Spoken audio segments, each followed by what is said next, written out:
Hello and welcome to semifinals night of the 2022 David C. Johnson Memorial Squash Doubles Tournament held at the Heights Casino here in Brooklyn Heights. My name is Will Carlin.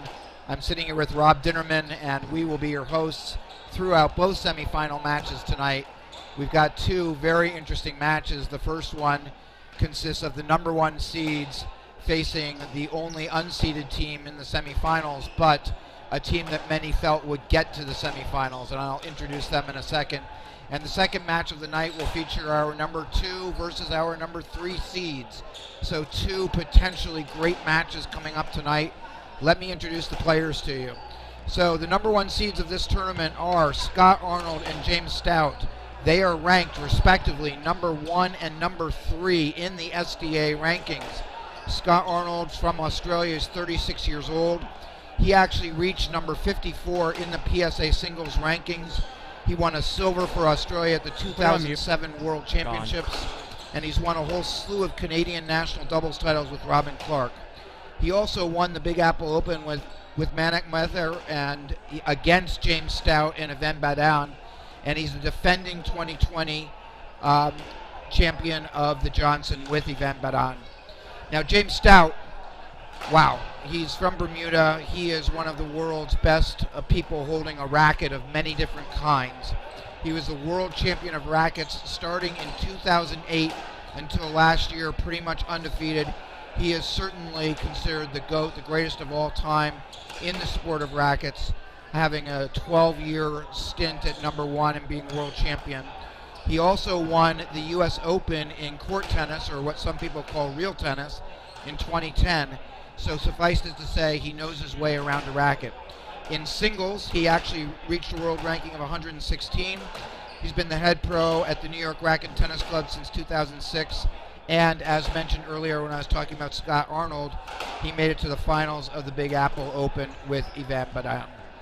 So in this tournament, this team has gotten to the finals by beating Josh Hughes and Valentin Kwan 15-7, 15-10, 15-6. They then beat in the quarterfinals Alex Dominic and Travis Judson 15-11, 15-2, 15-12. So they have not really been pushed so far, but they may be pushed tonight because their opponents are two unbelievable singles players, Ryan Cuskelly and Cameron Pilley. They are ranked number 45 and number 29 respectively in the SDA rankings. Ryan Cuskelly is 34 years old. He's just really retired from playing the PSA Tour. And Cameron Pilley is 39 years old, and he also just retired from playing the World Tour. Perhaps something that's worth mentioning is that together they were the 2-time world champions in softball doubles, and they also have won the Commonwealth Games gold medal together. They are an impressive team in terms of competing together. In singles, Ryan Cuskelly made it to number 11 in the world, and Cameron Pilley made it as high as, he made it to number 12 in the world, and Cameron Pilley made it as high as number 11 in the world. So they are two of the best singles players in the last decade or so. So that's our match. Oh, they got here to the finals. They beat Elroy Leong and Tor Christofferson 15-13, 15-12, 15-13. And then yesterday, in a very entertaining match, they upset the number 4 seeds, Adam Buse and Clive Leach, 11-15, 15-6, 15-11, 15-6. So let me introduce Rob Dinnerman, my co-commentator tonight. Rob is a long-time, one of the best New York players. He won the Yale Club Championship a gazillion times. He won the New York Open a lot of times. He played on the WPSA Hardball Tour. He's also played in this tournament a whole slew of times as well. I hope that isn't giving a little bit of an indication that you and I are both have a few years on us here. That's for over sure. The players. But welcome, Rob. Thank you very much. And this both semifinals could be very, very good and competitive. These are, in my view, definitely the 4 best teams in the tournament and deserve to be in the semis. Stout and Arnold are partnering up for the first time, but they've shown it's been an absolutely seamless transition so far for them. And Cuskelly and Cameron Pilley have basically been playing together almost exclusively ever since they started joining the SDA Tour a couple of years ago as they were moving away from the PSA Tour. Yeah, they've got, I mean, if you win 2 world championships, even in softball doubles, you have to understand teamwork. Right. And so it's a very All right, different everyone. game, as you and I First have talked about before. semifinal. We've got Team Kaskelly and Pilly in blue serving to Team Stout and Arnold in white. Best of 5 games. Love all. The crowd here at the Heights Casino, very enthusiastic doubles watchers. As they always are here. And Rob, is there anything in particular that we should be looking for as the matchup gets going here in terms of play?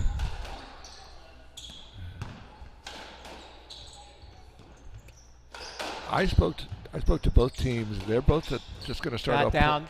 They're both just going to start off playing. Hand at out first. one love. They're not. There's no specific area of concentration that they told me that they want to sort of feel the match out and see how it goes and what might open up in terms of a decision they make as the match moves along. Well, that's reflective of the team that both teams here are pretty balanced. There's not a super strong member on either team or a weak member on either team. That's exactly right. And one thing that's interesting is we've got 2 lefties on the left wall, which isn't usual, but it does mean that shots may go down the middle of the court more than we might normally see. That's right. And it also means on cross courts, everybody's hitting a forehand tonight. Everybody's hitting a forehand. Right.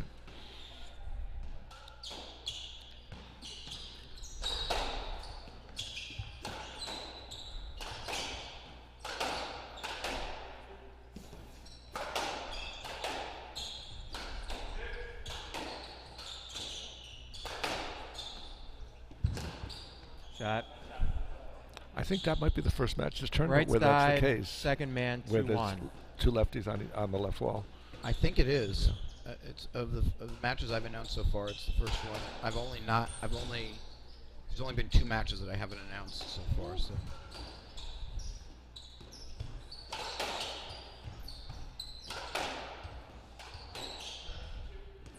Now, both teams here are capable of hitting the ball very hard, but also, particularly the Australians, have really moved up in terms of their ability to shoot.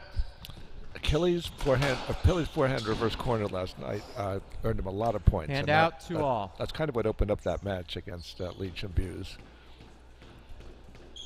And that's a shot he's really developed just this year as a real weapon. Shot. There it is. Yep. Took it out of the air. 3-2. The other thing to note, it's a little hard to see on television, but Also both good. Cameron Pilly and Scott Arnold are very tall. They're in the 6'3", 6'4" range, and each of them is probably not used to playing somebody near their height very frequently over on that right wall. That's true. It also is going to make it harder for the left wall players to lob over them. But Pilly looks like he's got disproportionately long arms, too. He looks like he's even harder to lob over. That's hand out 4-3. Nice deception by Arnold there.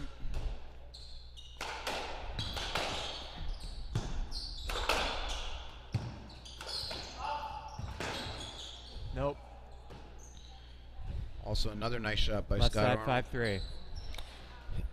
From behind also, which is not usually what he does. Usually when he's back there and he's behind an opponent, just cranks up. But this that's kind of what Clive Leach does so well, is that reverse from Great behind. shot. So far 5-4, right side. The 2 gents on the right side of the court who are doing all the shot making. Yep.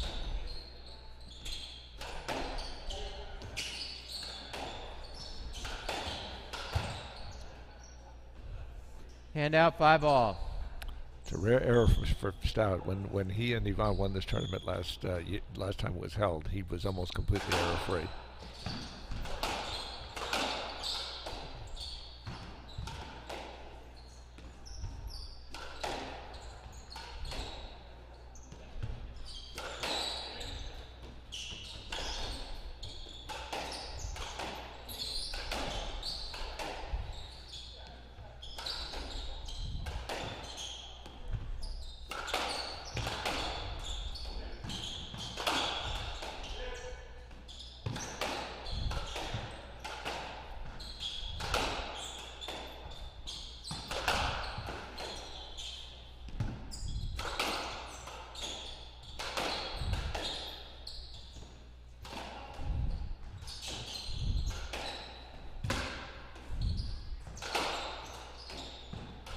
These are interesting points here. They seem to be really trying to blast it at Cameron, which is a little bit surprising.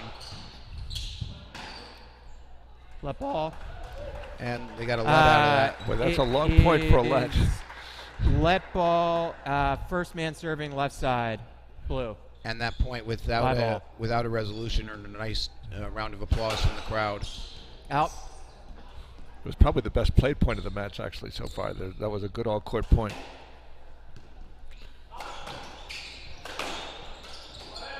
Rob, I don't know if you're seeing the same thing I am, but I feel like I'm seeing Stout and Arnold having slightly more front court positioning early in the match. Yeah, they've been ahead. They've been in front a lot of the time, and I'm surprised how far up front Arnold's playing. He's well in front of the tee.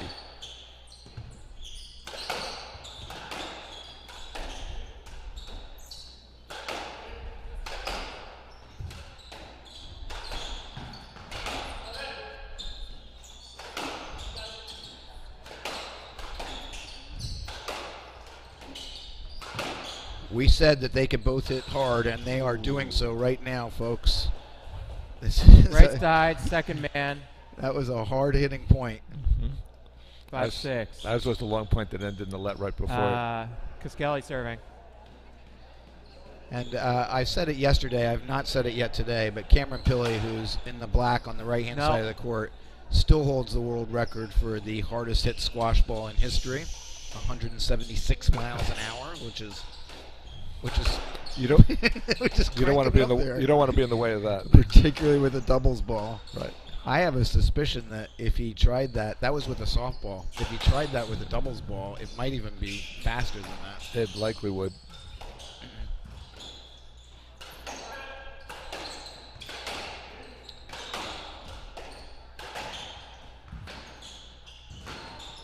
Wow, nice gets. Great gets by Kallus and by Arnold. Yep, by both of them each. Wow.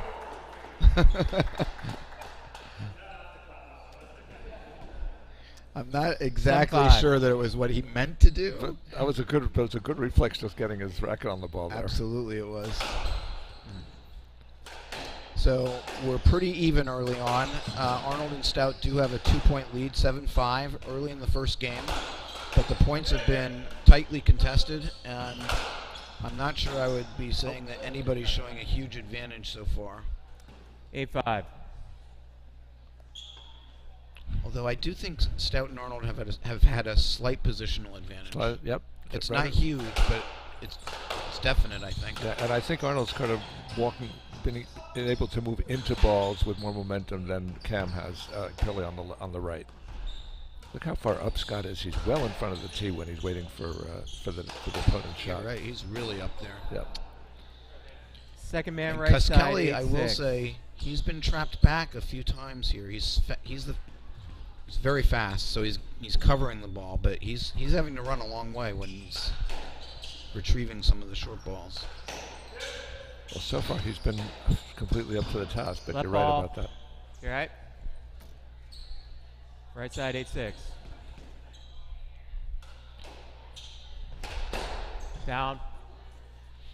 9-6. Well, Stout and Arnold are starting to make a move here. Yeah. No, it's not a big lead, but it's a definite advantage.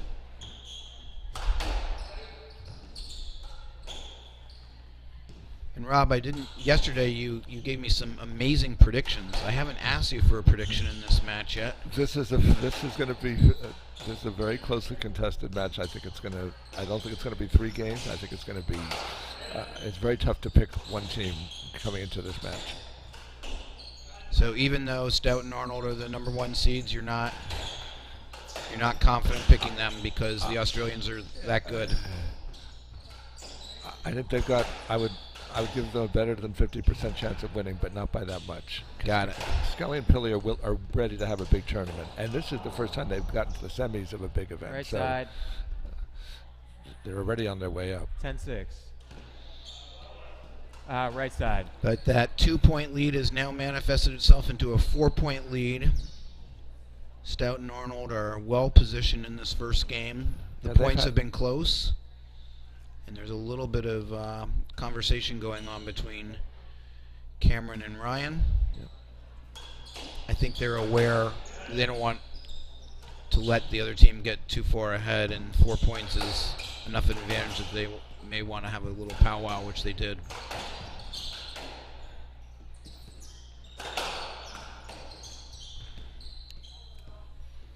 Let ball. You got a lot of open court in front of you. Can look like he had a little bit of interest in a stroke on that. 10-6. Oh, he was definitely looking for the stroke. I thought he had a point. But it was close. Look how far up Scott is. He is really far up.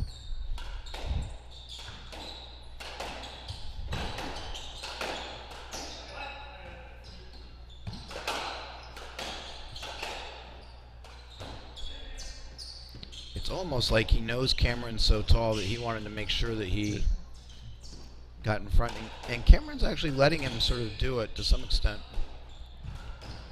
It's a nice get by Stout. Looked completely effortless, I have to say. Stout is completely, absolutely. He just flows around out there. It never looked like he's working hard.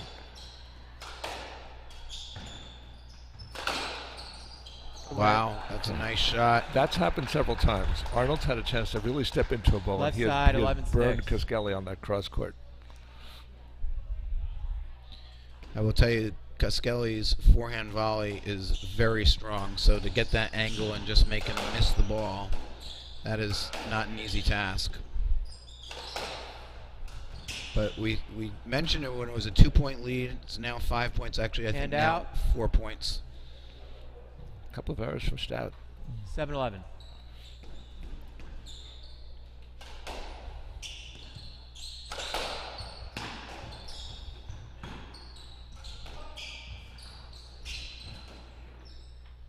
It's a nice get. Beautiful And lob. a good lob out of there, too, yep.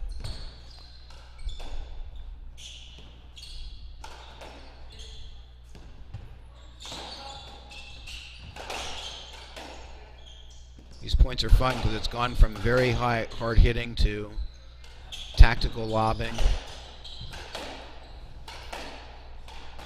Ooh, great shot. Wow, look at that. That's a good shot. That's almost like a Stout shot by Kallus. Yep. 8-11. Nicely done. Well, they've closed the gap now from 5 down to 3.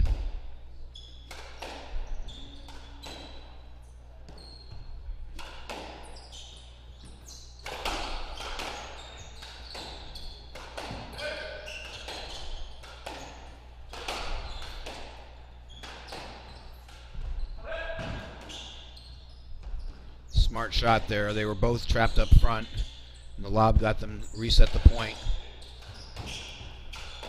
Trouble.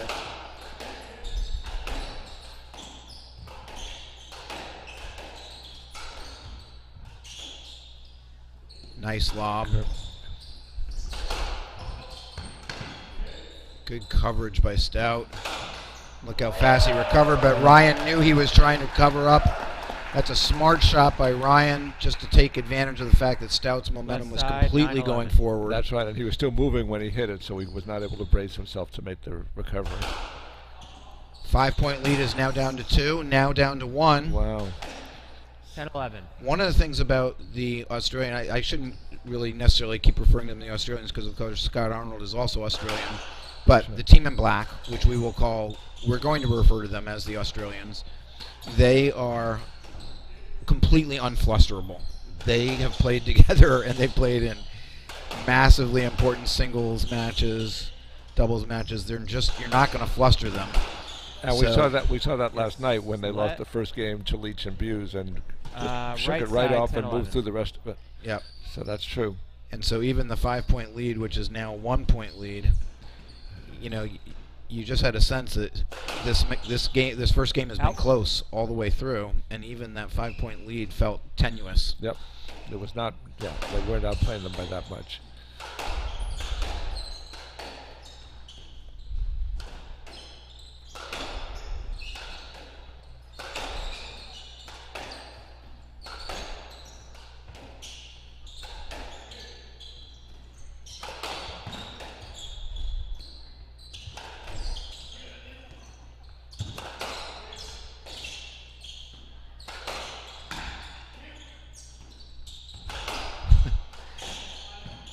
loving the combination of very hard hitting and then lobs. Oh, too bad. Don't want to see it end on an error, though. Second that man. makes it 12-10. 10-12. I'm just surprised that Arnold's able to get away with being as far up as he is. He's a good yard plus in front of the red line. And he's almost always in front of Pili. Nope. Although in that sequence where Pili and Kallus cut the lead, there was a little more jockeying by Cameron. He was starting to press up against Scott. Good recovery by Kallus. It's a nice shot. And there, another error. More than Stout usually makes in a game. It's at least 3 errors by Stout on that forehand. Again, a 1-point game. This is the first game of the first semifinal match here at the 2022 David C. Johnson Jr. Memorial Squash Tournament at the Heights Casino. Very entertaining match so far. Power, shot making, lobs, all has been in evidence here. By Stout. And that is just a beautiful, that's almost makes up for his 3 errors. That's beautiful. And at a very critical point. Sure was. Down. We missed it. Wow. He had that lined up seemingly to hit that, pop that reverse, and I think he would have had the winner. Yeah, although Cameron was moving up, but still, a perfect shot would have been a winner. Back to a 1-point game. Rob, you said this was going to be a close match. You didn't tell me that every single game was going to be close. Good shot. We'll see if that happens or not, but certainly so far. Hand out. And that's that shot down the middle that we talked about that we might see. And yeah. now it's 13 all. Wow. The Australians, having been down by as many as 5 points in this game, have tied it up right at the end, right when they needed to. Let's see what happens here. Good get. Great get. That's intended, I think. It's an error. 14-13 after having been down the entire game, the first team to get the game ball is the Australians. I would not have predicted that when they were down 11-6. And I think there's their first lead of the game, too. I think you're right. Oh, we missed one. Wow, that was not a good way for them to lose that. And that is a game for the Australians. Wow. Well, we said they were not likely to get flustered, but if you had told me when they were down 11-5 that they were going to win 15-13, I'm not sure I would have believed you. That's a lot of points in the last few games. A couple of tins and there were a couple of balls they misplayed late in that game. That Arnold and Stout misplayed. Yes. That's right. So what did you see there, Rob? Tell me why did the Australians? Why were they able to do this? I think they just put enough defensive pressure on to have Stout and Arnold get in the spot where they tried for some things and missed them. I also think that some of those tins were unforced. I certainly don't think that Stout and Arnold are in really bad shape at this match, but they certainly would have liked to have won that game. Yeah. And most of the game it looked like they would. And there was something that I noticed, which was it seemed to me that at various points, Stout and Arnold were trying to see whether they might be able to hit through the Australians and really overpower them. Because Scott Arnold can out-hit most people, but Cameron Pili, as we said, is the person who holds the world record for the hardest hit ball. He's used to playing at very high speeds, and I kind of think he likes it. And so I'm going to be interested to see whether they adjust that strategy, because I would say overall it was at best a draw. I don't think they had a huge advantage when they hit hard. That's for absolutely right. The one area in which they got some mileage was Arnold cross court against Kallus. Yes. A couple of times he beat him on that. That sharp angle, the one right around his body. Exactly. Yes, I agree with that. But that's not, that the placement has to be just right on that, and it was a couple of times. But that was a kind of sour ending to that game. They had a couple of real tins at the end, or misjudges on that last ball. Well, let's also remember that Stout had at least 4 unforced errors on his reverse. Had he made even 1 or 2 of those, that game would have gone the other way. That's right. And those were I think most of them, at least 2 of them, were definitive winning opportunities had he made them. That's right, and that's not that's not who he is. Right, not who he is, and not who he's likely to be in the games that follow. So that's not a strategy that Kallus and Pili can count on to carry them through. No, absolutely not. By the way, I spoke earlier today with Dave Johnson III, the son of the person after whom this tournament was named. Yes. And he is now retired. He was the coach at Williams and then a dean of college at Williams for a long time. He was, of course, a pro here in New York and has won this tournament, named after his father several times. He was the first time he won it. My dad was a huge fan of his, and my dad burst into tears. So, well, okay. It was a very popular win year for a lot of people who had long loved him and hoped that he would someday win the tournament. Right, absolutely. And then he won it one or two more times as well. And he also won the New York City Eddie Standing Sportsmanship Award, which his father had also won, which meant a tremendous amount to him as well. Yes. So one of the really good guys in squash. No question about it. And a former, both father and son. Yes. And Dave Johnson III was, of course, a former president of the WPSA Tour for a number of years. So. Well, if Dave, if you're listening, welcome. And he said he was going to be tuning in, games, so hopefully he's listening. Well, we hope you are, and we the quality of squash is measuring up to the quality of your name. Absolutely.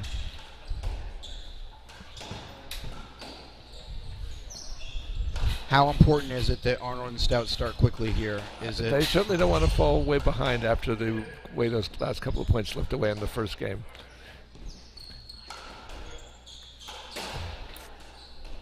Interesting to me that when Pili came in to start this game, he did it from the left box. He was serving at Arnold. And usually in that situation, the whole first game he came in from the right box. Well, he mixed it up yesterday as well. I have a feeling he likes to just mix it up, keep the opponents guessing rather than necessarily thinking it's focusing on a weakness. He just wants to not be standard.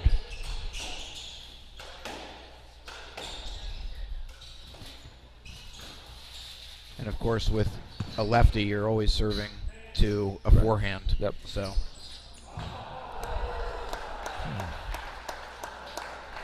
Gosh, that's nice deception. Good shot. And Arnold was way back on that. He was expecting something hard. He has to be to some extent. I mean, Pili can really clock it when he hits it. And he's gotten a couple winners past Arnold.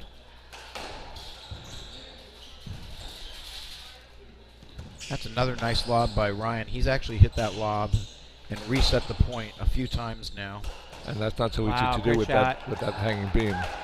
Yeah, just to remind everybody, we are at the Heights Casino, and there is an infamous beam here that does get hit primarily on serves, but it definitely affects how high you can lob the ball. The players are so good that it doesn't really come into play that often, except that hitting lobs requires a high degree of skill. That's for sure. And it also, it's often not, it often doesn't pick the ball up because the players are aware of it and therefore hit their lobs lower, which does make them more volleyable. Absolutely. So it's a factor, even if it's not ending a point. No question.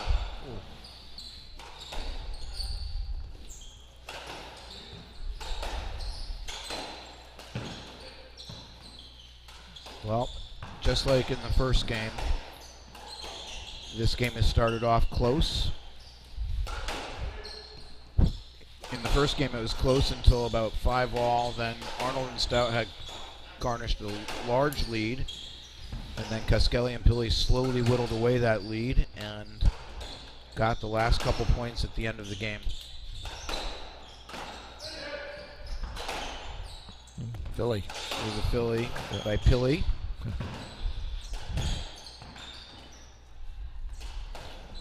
Yeah, down. Wow, nice shot by Ryan. An overhead, that's a shot that he hits very well in singles. Left side, interesting to second see man, it here in 3-2. doubles as well. Ryan serving. That was a good shot. He was actually backing up when he hit that. Yep. And reaching quite a bit over his head. Nope.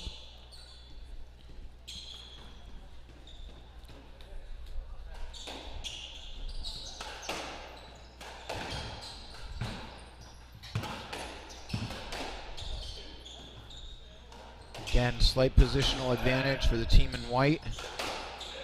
But as we've mentioned before, the team in black, they just don't get flustered even when they're behind for the large part of the point. And they've done a nice job of equalizing.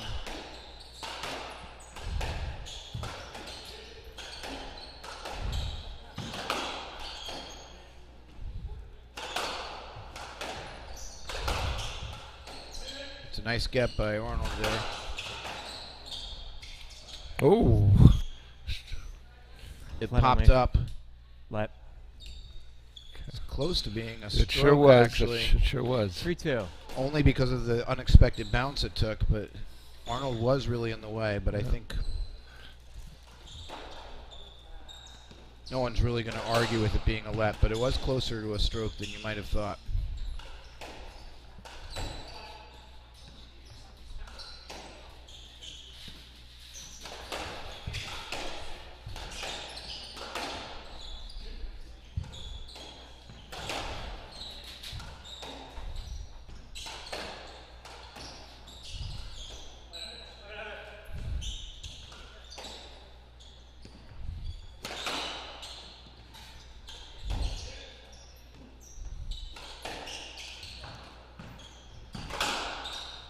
Oh, that was about Hand the out, 10th. That was about the 10th straight ball hit at Kallus. Yep. They played that whole point going to the left part of the court. And that was a very smart shot because he hit it really to Kallus', the one part of the body where it's hard to get a racket to. Sort of that, for him, because he's a lefty, right at his right ankle, basically. Right. He tried to return it behind his back, it looked like. Yep.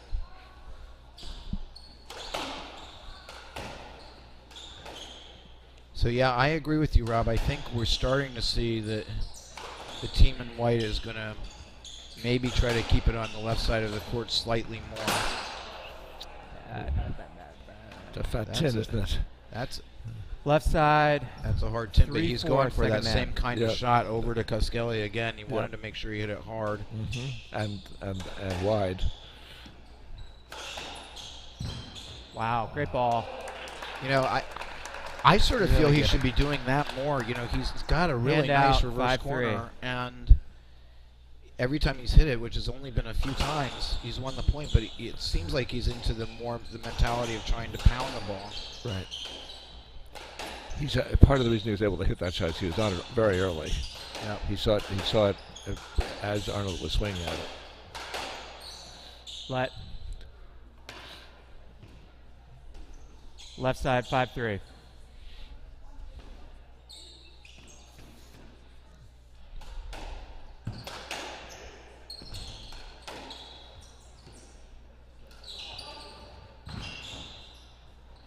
I love the way when both of them go up for a ball, a lob is hit. They just know they have to hit a lob to give them time to get back into position. And they've lobbed it well from that spot. Yep. So they have had time. It's been Ryan primarily who's actually hit that ball and then hit that lob. 6-3. And he's able to do that on his backhand even when he's stretched out in that middle part of the court. Well, when he was on the singles tour, you know, his forehand is very strong, but his backhand is actually quite good as well.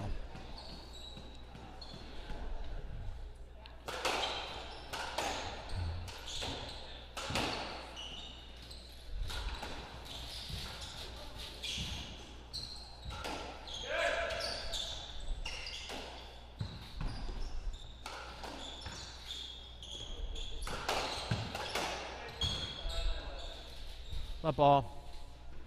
Right side, 6-3. Sort of a quiet 6-3. It doesn't really feel like they've outplayed them to that extent. No, well, in the first game too, when Arnold and Stout had a big lead, it didn't feel like they had been they were outplaying. So this match, I feel like the points have been relatively even all the way through. Yeah, they have, and that was a good winner there by Scott. Left side, second man, 6-4. And as we saw in the first game, a 5-point lead was not safe. So Oh no, and a this 2 lead or is definitely 3 not point safe. lead That's right. is nothing here with these guys.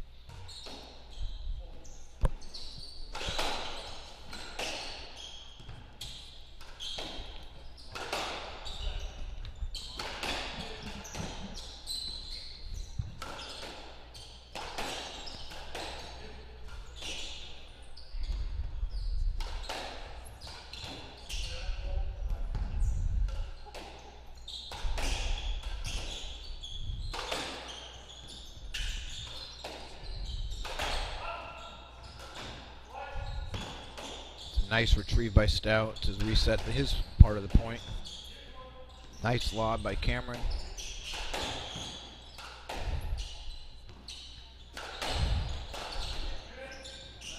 Ooh, backswing. Ball. Backswing. Yep. Nice of him to hold it too, because he wanted to hit that hard. You can see he was getting set up to really clock it. Serving left side, 6-4. These points, Rob, have been really fun because it really is a combination of very hard hitting, which is maybe a little bit hard to see on the television monitor, but they're hitting it hard, and then coupled with lobs and shot making. Absolutely. It's been a good variety all the way through. I think they both have sort of discovered they can't win by just slugging against the opponent, and they are trying a much more all-court game.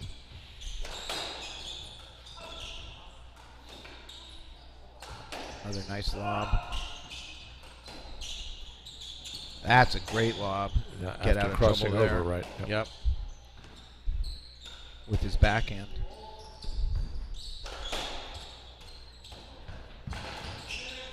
Nice get by Arnold.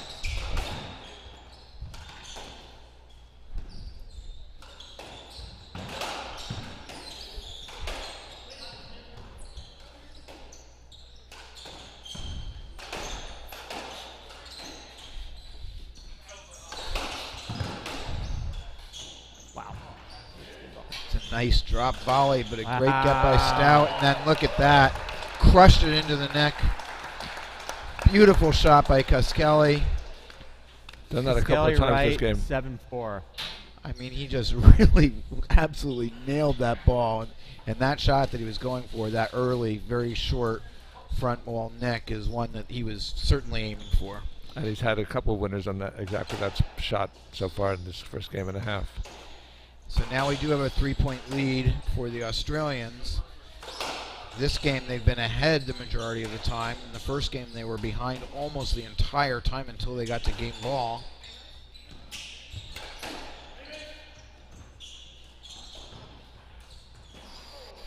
Ooh, another error by Stout. It's always either going short cross court or left short side. reverse. Yep. That he's made all of his errors have all been on that same shot. And normally that shot he zings it in there. Absolutely. So Rob, correct me if I'm wrong, but to me that feels like that might be an indication of feeling some pressure. Maybe he's very good at staying in the moment. He's usually pretty unflappable, but they're in some discomfort, that team right now. They're sort of looking a little like they're not quite sure how to resolve this. The stroke. That could be a stroke. Wow, another point there. Right side. Same shot that we were talking about. Now that wasn't 9-4. a tin error, but in a way that's Right. an unforced error too. There it is, absolutely. It's an unusual stroke because he was actually hitting cross court and it came back into him. Oh dear. That's the second or third time that's happened also. Yep. It's because he had a really good success on that shot. And so he 10-4. knows that if he hits it well, he can win the point, but he's cutting it very fine. And now they're down 6 points. Now we said that because these teams have been close, but I think the 6-point lead, this is starting to feel real to me. Oh, absolutely. No, this isn't the same 5 or 6 point lead that Arnold and Stout had in the first game. 11-4. This feels like there's a real definite situation about playing the other team. But that's only emerged really in the last 3 or 4 points. But the last 3 or 4 points feels like the Australians have started to wrest control of this match. And it's going to be interesting to see whether Stout and Arnold, Right side, who are 11-4.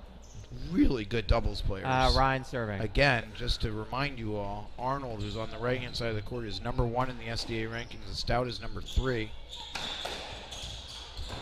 They know how to play doubles. Yeah, but this might be a situation where the fact they haven't played together yet ever, it hurts them. When you're in trouble and not quite sure who to rely on or what to count on or what to fall back on.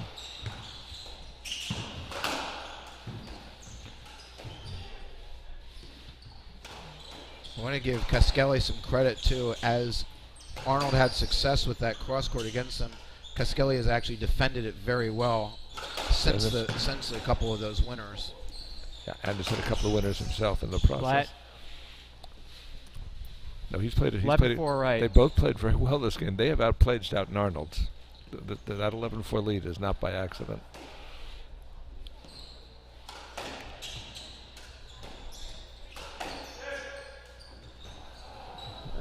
Oh, that's a Not a bad look, though. that's a first really sort of Hand casual error that we've seen. 5-11.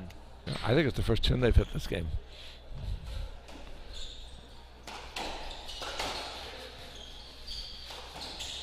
Now, it was at this point in the first game that the Australians made their move. Can Stout and Arnold do the same thing?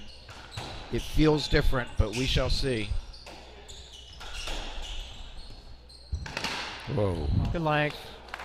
Well, that's a difference right there, is that the Australians have gotten to 12 Second man, 5-12. with the big lead. And they got a little confused as to who was going to play that as well.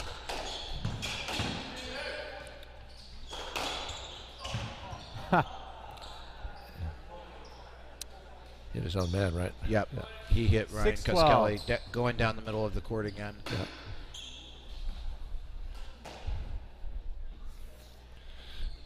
That's not going to bother the Australians, though. They're going to laugh that off.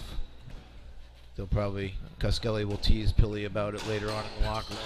Especially if they win, right? Yeah, especially if they win. Okay, 7-12. 2 quick points can suddenly start to change the momentum a little bit, and you can tell that Stout and Arnold are thinking about it here. They're talking I'm about probably gonna things. ask after this game. They're not counting themselves out of this game yet. Long way back, though. It is a long way, but they're not counting themselves 7-12. out. So we shouldn't count them out.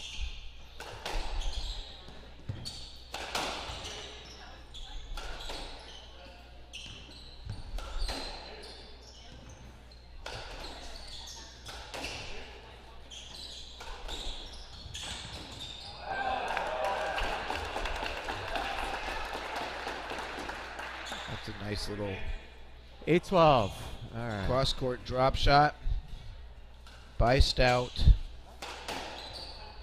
12-5 to 12-8. Still a long way, but it's a little bit shorter now.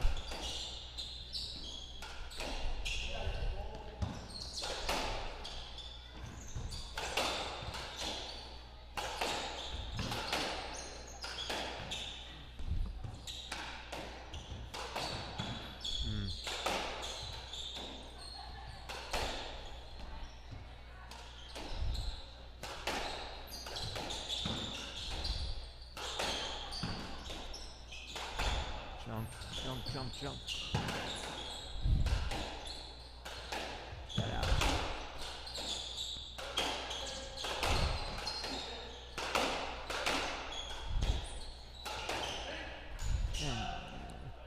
Let ball, you all right? The Australians' intensity Stout serving has right definitely side, let up just a little 8-12. bit. That at the end of that point they started to get it back, but it has been a definite change from getting to 12-5, and I think they're talking about it now in the back. Right. And it looks like Stout and Arnold are really trying to make the play in the front, towards the front of the red line. That was a lot of exchange when nobody was retreating to the back wall. Whoa. Wow. Great shot. 9-12. 9-12. I just want to say, Rob, 12-5 to 12-9. 12-10 now. 12-10.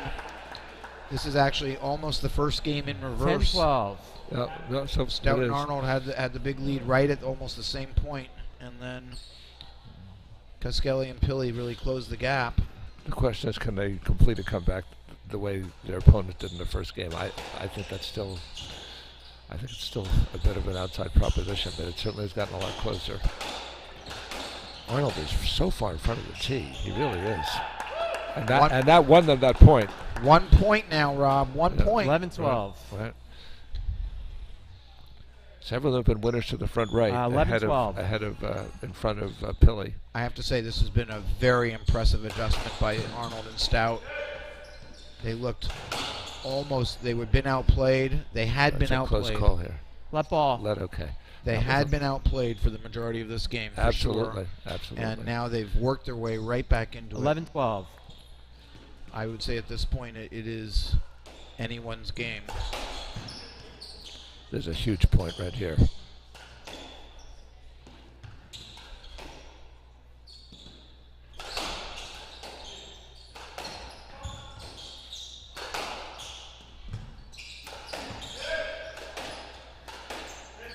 Okay, the Australian intensity has definitely returned here. All four players realize this is really a critical point in this match. The intensity is up, the hitting's good up. adjustment there. And Arnold really, this time he was not going to 11-12. make the error on that same ball that he's done. He's trying Left to side. hit it, but unfortunately Stout was in the way. He's I do making- think Kallus was ready to hit that ball. It was not one that was going to catch him on the ankles like a previous effort. But the intensity, Rob, has gone up as it should. That's for sure. There's a huge Down. point. Oh, and boy. Billy missed it. Right That was a little This bit is of the a reverse That was a that little he bit was- of a desperate reverse from Ball so ball. far back in the court. That he was backing up and he was near the back wall. And here we are, 12 all, Rob, 12 all. Big point.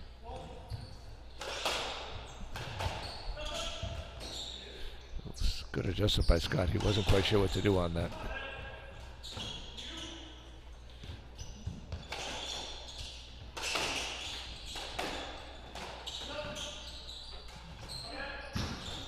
Nice shot, good Yeah, get. lob out of there, out of his backhand again, like you said.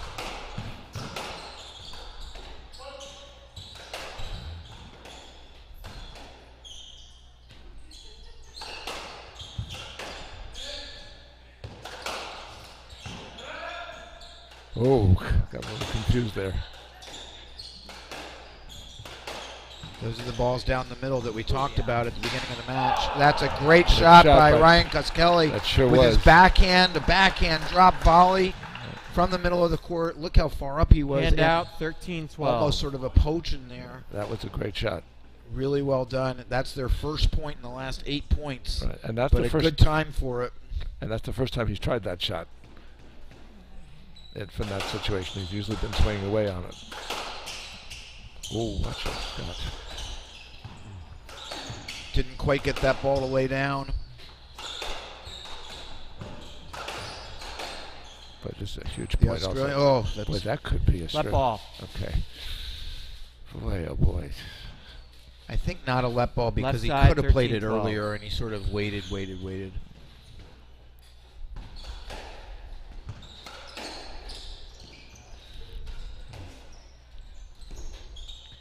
This has been a very impressive effort by Stout and Arnold to get themselves back into a game that they had seemingly lost.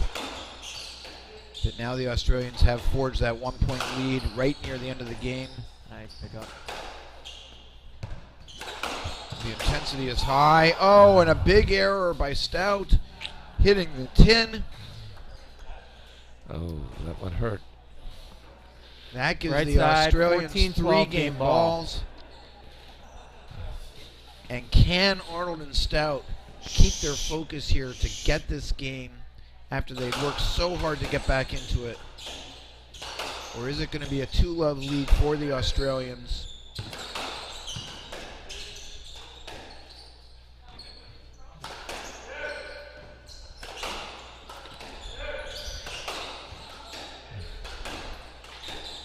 No variety now, Will. They're swinging away. Yeah, all four teams pound, pound, pound. Yep. No. Oh. And almost a shock with a ball down the middle. The That was- backhand drop shot actually wins the point. That Really was a- nice reflex volley by Stout. Yeah, a little bit of You a guys need a defensive towel, one you that good? landed well, but all credit to Stout for steering that above the tin. Almost like a hockey goalie Right. defending it there. Yep. That's that was Castelli huge. That serving was left 14-13. side, 14-13. Off his shoe tops, backing up. Whoa, that's a tough shot. That's You've a got to have a great, lot of great- racket skill to make that shot. Well, that is one thing that we do not question about James Stout, is his Left racket ball. ability. It's interesting that Pilly tried another reverse from that spot. He had tinned that exact shot a couple of points earlier. Well, as you said yesterday, he was hitting that ball. He made a bunch of those shots. Be careful. That was almost a stroke. Well, this is the point that the Australians won in the first game to take the game.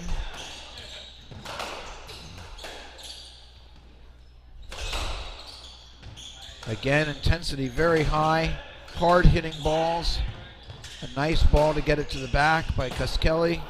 Went for the reverse, missed it. Wow. And that means that it's 1 point to see whether this is a 2-love lead or a 1-all in games. Well, it's all going to come down to this. Huge point, obviously, right, in terms of the whole tenor of the match. Surprised he's backhand lob serving. I thought he blasted at Kallus. And don't double fault here. Oh, it didn't count as The referee's calling for quiet. The crowd is actually very hushed. We can hear them from where we're sitting. Okay. There's another first serve fall. Yeah, second serve. Don't double fault here.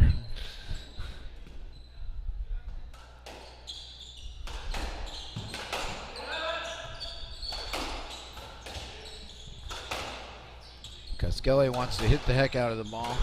So does Pili. All blasting away at this point.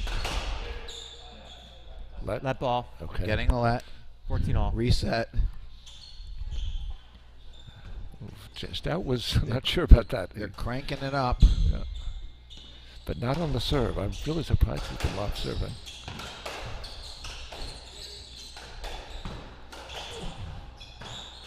Didn't get that ball to lay down. Arnold was waiting for that one. Good play there. He was completely waiting for that one. Oh, nice shot. Trouble now. Oh, good great save. get by Kallus. Another great get by, and there it is. The comeback is complete. Wow. From 12-5 down to 15-14. Wow. Oh, brand new match now. I think they're checking the ball. I'm not. Are they checking the ball? I'm Did not the ball sure. break? I'm not sure, but It's not broken, but it's got a bizarre crack in it. That means that it stays. Okay, so the point counts. In Can't let you theory, squeeze it that hard, but yep, that means the point should stay. The referee hasn't said that yet, but if it's not broken through, the point should stay. And what a point to end it on. That is, in fact, the second game. So 15-14 for the number one seeds of Arnold and Stout, who came all the way back. Rob, from 12-5 down. Remarkable. I did not think that this ball would survive this match. These guys hit too hard for that. I don't remember you making that prediction. No, that was a parlay bet that you should have said early on. Perhaps, but I didn't think that. And I'm not sure the second ball is going to make it through the rest of this match either. Fair enough, especially if they continue to crank it up as they did the last 2 points there. Hopefully the referee has a whole bunch of them in his pocket. When the going got tough at the end of that game, the hard hitting really was noticeable. Both teams. The lobbing was gone. Yeah. Which they had been both teams have been doing very well early on in the match. Right. So we just saw kind of mirror images. In the first game, we saw Stout and Arnold race to a big lead, and then Kallus and Pili just close it, and only win at the very end. And almost the same thing happened in reverse in the second game. Absolutely. So what do you attribute this to? Is this just... this doubles the it was a momentum game. Yeah. And you saw that right there. And it was just, I think at some point, Arnold and Stout decided they really didn't have anything to lose. They were playing with a little more abandon, and if they tinned it, they tinned it. But they felt the freedom to try things because they were so far behind.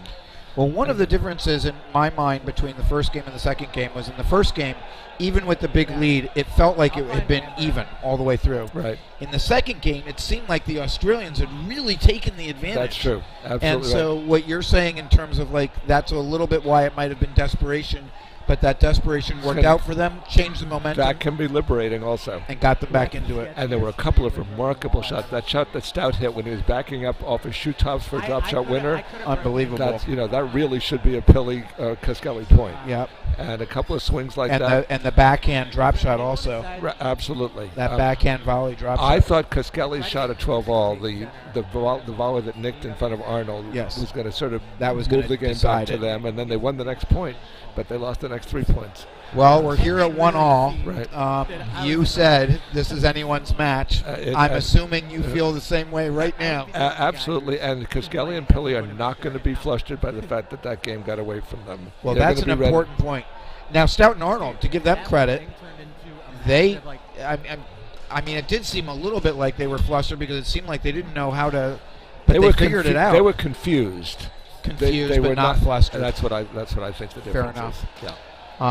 Stout. So anyway, both teams very impressive because they both had to be adjusting as they've gone through, and we've seen a real variety in the way they're playing. Yes, and both teams had to engineer tremendous rallies against each other here from really big, daunting deficits. Yes. And so that makes this match is dead even right now. It's a 2 out of 3, not a 3 out of 5. Well, folks, this is the first semifinal here of semifinals night at the 2022 David C. Johnson Jr. Memorial Squash Tournament, and we're seeing a great match, certainly one of the best played matches of the entire tournament so far. And we're ready at 1-all. We're about to head into Game 3. This is the first of 2 semifinals, and the second one also promises to be compelling, featuring the number 2 and 3 seeds. But before we even turn our minds to that, we've got to stay focused right here, right now. So this is the number 1 seed, Scott Arnold, James Stout, playing, who Rob says is definitely one of the 4 best teams in the tournament, even though they were unseeded, Ryan Kallus and Cameron Pilley. Both very accomplished teams, although the Scott and Arnold and James Stout, this is the first time they played together. Ryan Kallus and Cameron Pilley have been playing together for many years, both in softball doubles and hardball doubles. So they are the more experienced team. But not in this court. Both Stout and Arnold were in the finals the last time this tournament was held. Yes. So they're used to they know this court well. Right. So it's going to be very interesting to see what happens here. But as you said, in terms of competition, well, really all 4 players are very experienced competitors. Absolutely. I mean, James Stout won the World Rackets Championship 13 years in a row. And nobody took it away from him. He retired undefeated as the champion. That's right. He's the GOAT in that, and that means that he knows how to handle pressure both when he's the favorite, and in squash he's not always the favorite, although often is. But he knows how to deal with this. And similarly, Ryan Kallus and Cameron Pilley have played singles and doubles at the highest levels on the planet. They are very experienced competitors. They know how to compete against the best in the world. And they've only recently retired. 2 games to love all. Oh my God. They gave them the game.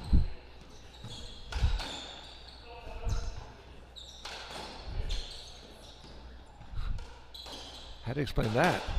Is that score correct? No, Pilley was started off the game serving. I am totally confused now. We thought they were confused. We're confused. That game. We've been announcing it completely incorrectly as it being 1-all, but it seems to be 2-love. Down. 1 love left.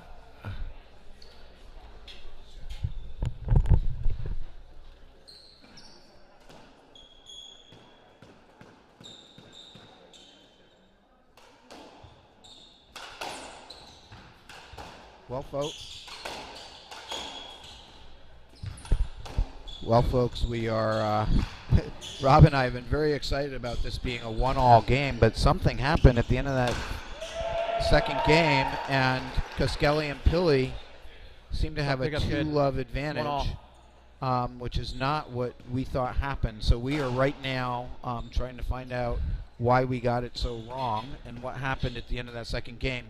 But this changes the dynamic a bit, Rob, more than a little bit. Yes. It's very, very It's not different. 1-all, it's 2-love.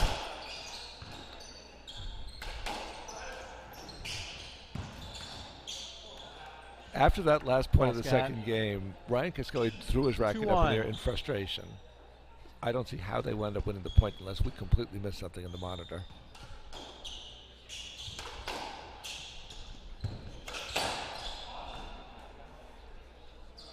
Second man. 2-all.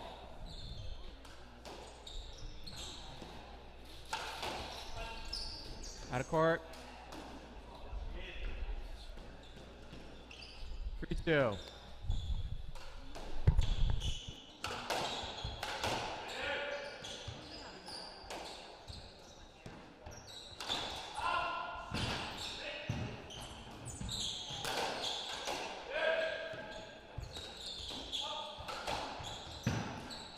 yeah.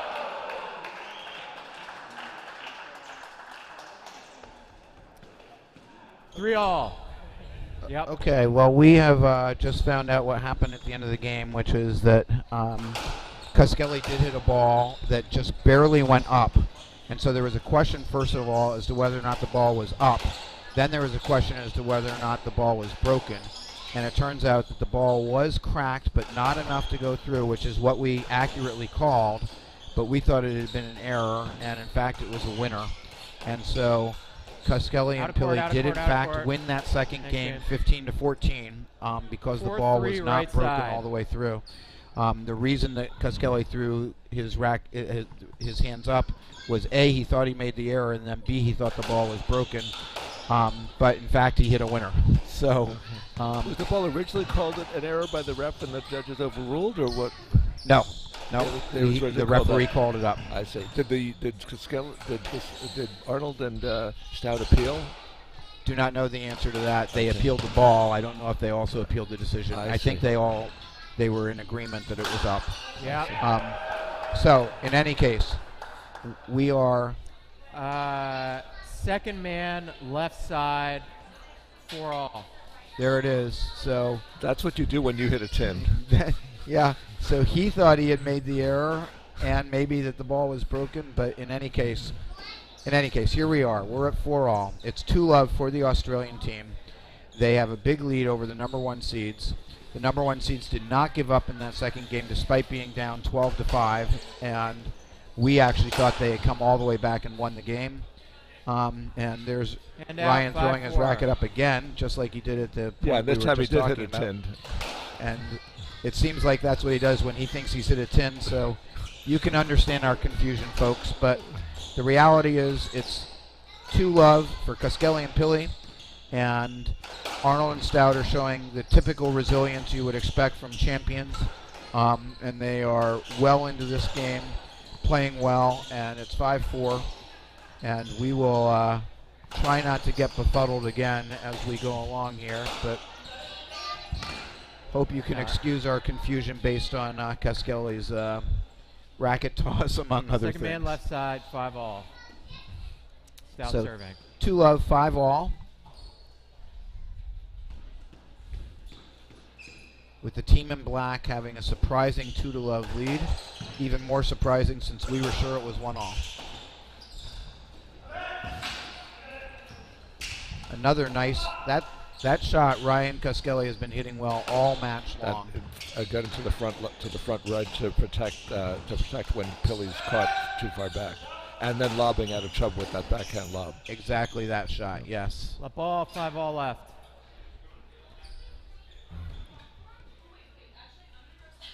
But if they can win this match after the way that second game ended, all credit to them.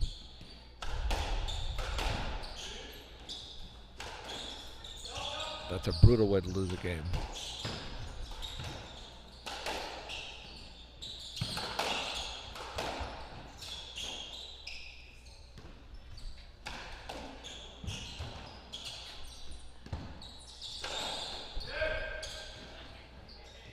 Move.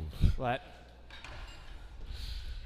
5 all left. Stout serving. Now, by the same token, for Kallus and Pili, they got to almost feel like, first of all, they had a big lead that they lost, and then they thought they had lost that point, and now they have 2 games in hand.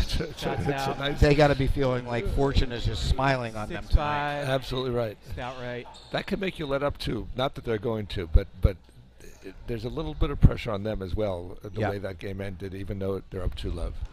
I agree with you. Sometimes they're feeling you're up 2-love, but you're not sure you deserve to be up 2-love. You can see the overall intensity of this game at the start. It was very, very high at the end of the second game. It definitely feels as though the energy is a little bit down. Yep. From all 4 players.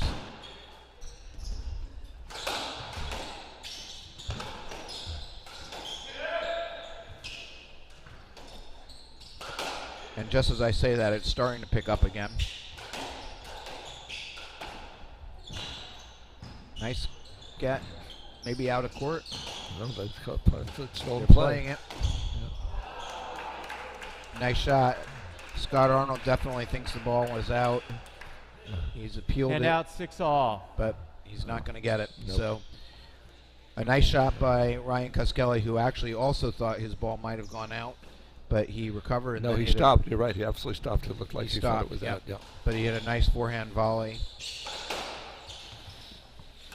But one thing I think, Rob, we're learning is that we cannot judge things by Ryan Koskelly's reaction. That's for sure. That's for sure.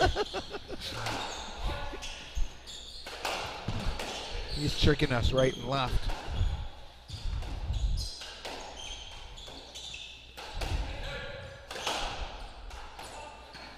No. Oh, that's the reverse corner that Stout's been looking for all match. I know.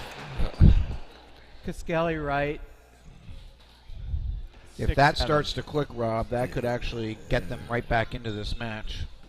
Yeah, but he's missed a number of those in this match, and they needed him to make this one. And the way he just hit that is the way I think of him hitting that ball. I mean, he usually just clicks it right in there. It's almost automatic. Yeah, and there's a good court for that. If you hit a good reverse, it'll stay down, even as hot as the ball must have gotten, but the way these guys are hitting.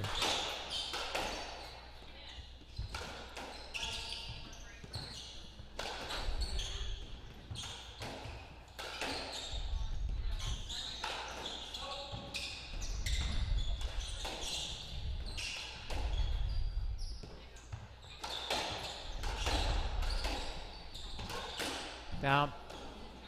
All right, well, Hand out. 8-6. we've seen that no lead is safe in this match, but Arnold and Stout have shown their resiliency by forging to an 8-6 lead despite having lost a very, very tough first two games. I mean, each of them was brutal to lose in its own way. And they not only are not hanging their heads, but they have a nice 2-point lead now in the third game.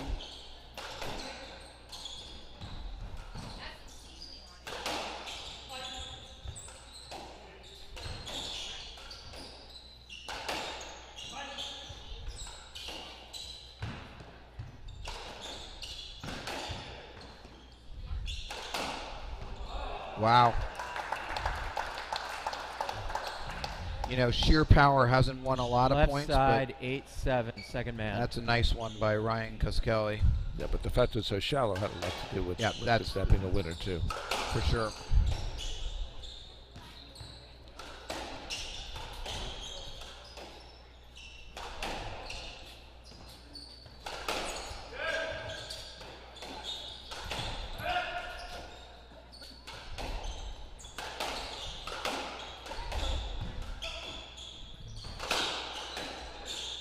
Nice reflex by Arnold. Stout was going for the reverse there. It didn't come off.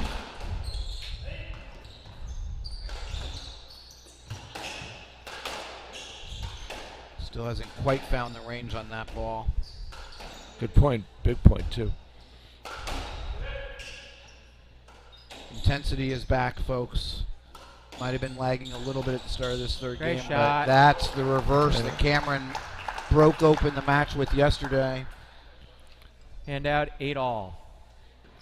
He's been going for it today. He's turned a couple from deep in the court, but he's kept hitting them, and that was a real good one. So we're at 8-all. The number one seeds who were in the Ball. white shirts 8-all. are down 2 games to love. This would be a fairly significant upset as far as rankings go, but Rob Dinnerman, my co-commentator, said that this match was going to be close at the beginning and that he thought the Australians had a good Just chance glad. to Should be win a it. stroke.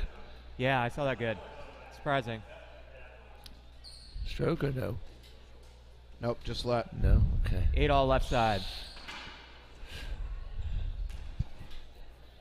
The team in white has to sort of stay with us here. A couple of points get away from them. It's going to be very, very tough. For that reverse again there. Yep. Didn't quite get it to lay down that time. Good save by Koskelly. Okay, that's a stroke. Let. Yep, that's Let. going to be a let. Good. It's a nice defensive lob, though, to get the ball back 8-all. there.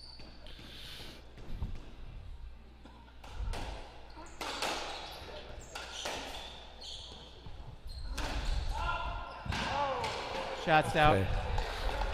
That's what they need, is for Stout to get hot with his shooting. Yep. That's a great shot. Right, and that's how he and Yvonne won this tournament the last time it was held. He has not 8-9. tried that free well from that spot in the court before. Tonight. Yeah. He has in the tournament, but not tonight.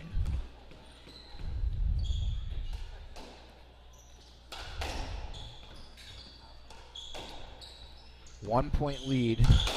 We've seen huge leads dissipate quickly in this match by both teams. Now it's a 2-point lead after a great forehand volley winner by 10-8. Scott Arnold on the right-hand side of the court. It's now a 2-point lead, 10-8, but they're down 2 love. Shot, double. Thanks, Stout. Shot. This is a beautiful return of serve winner by 10-9. Ryan Kallus. Off a pretty good serve, too. I'm a little surprised he went for it.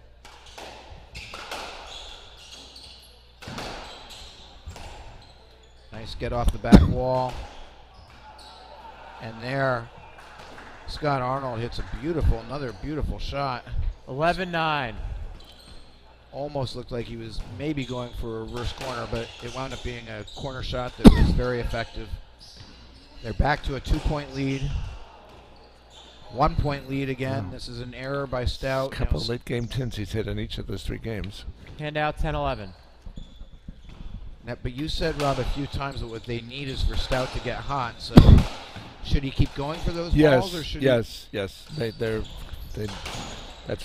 well worth the risk, and he's not going to be rattled by the fact he's hit a number of tins. He stays in the moment beautifully. Nice. Oh, look at that! He's 5 feet from the front wall, Rob. Look at that. Good shot. Yeah, he is so far up this whole match. That's like right, literally, 10, 12. 5 feet might be an exaggeration, but 8 feet from the front wall when he hit that volley. Nope.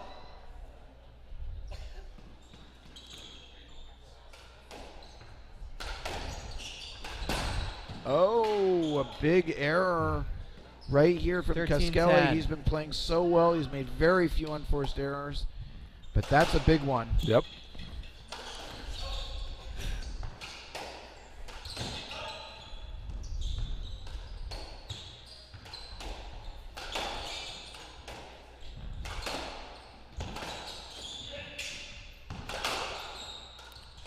Arnold really wanted to tee off on that one.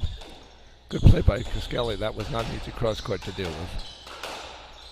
But look how far Arnold is up. I want the way Mudge used to be.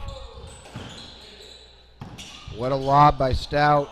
That's a beautiful lob, a lob winner. Yeah, that's unusual. That's a great shot. And that gives them 5 game balls here at 14-10 to get them back into this match.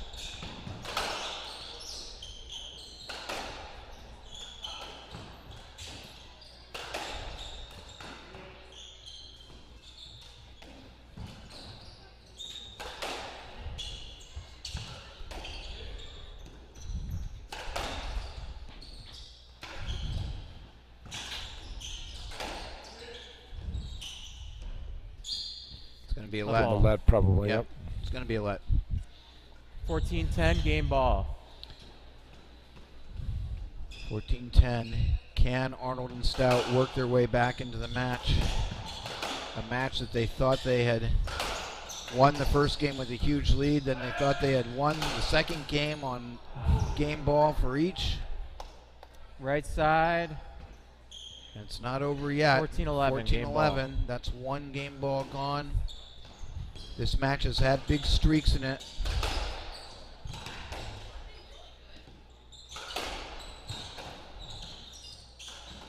Yep. And there it is. Rob, you said that Stout had to shoot, and it was a Stout shot that ends the second game, or the third game, excuse me, and gets Arnold and Stout right back into this match. Down 2-1, but for sure now they're still in it. Oh, definitely. You said at the beginning that you thought it was very unlikely this would be a 3-love match for either team.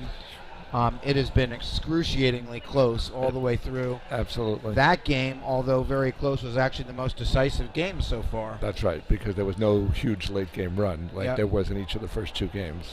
I thought that Arnold and Stout were a little bit ready to go early in that game. but Kallus and Pili were not able to put them away, and they kind of recovered, and they outplayed them in the last part of that game. They did. That was actually one of the first times we've really seen them. Well, actually, halfway through the first game, they outplayed the Australians a little bit.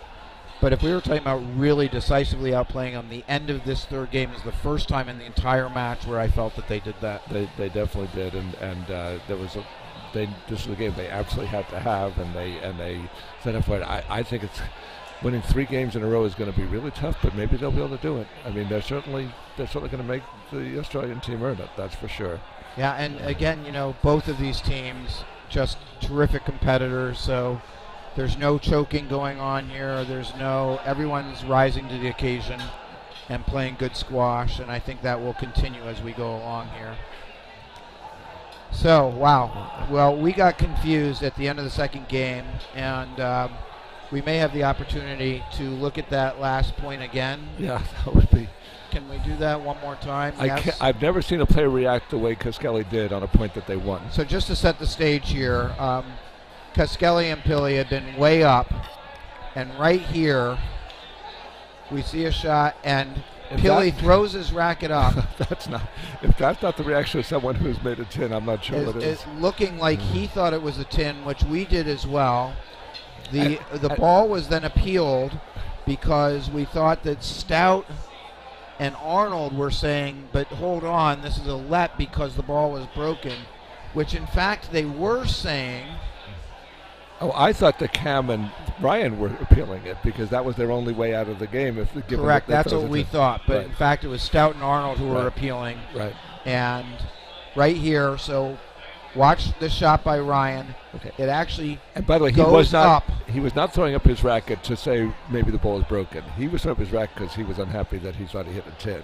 They later, perhaps, correct.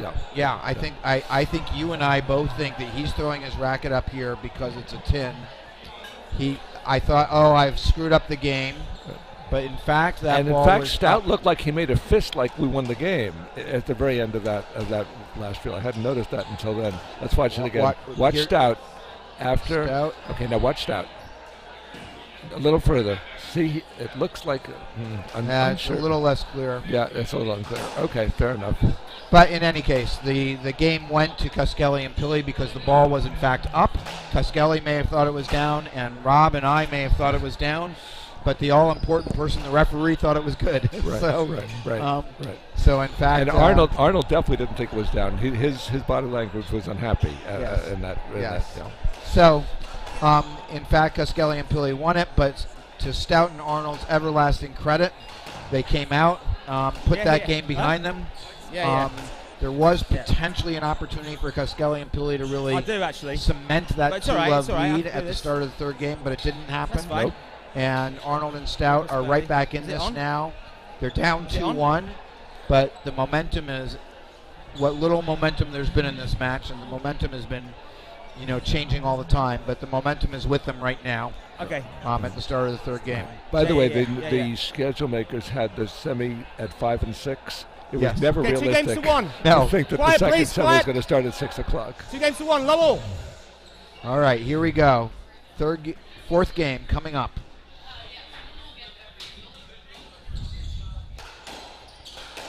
Still coming into Kallus with the lob serve there, Rob. Okay. Nice shot. Yep, by Stout. 1-love.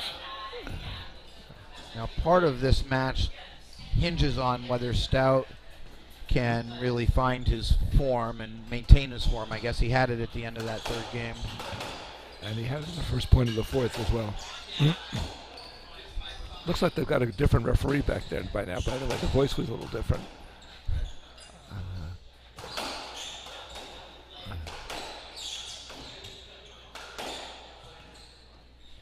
It's going to be a lap. Yep. Love.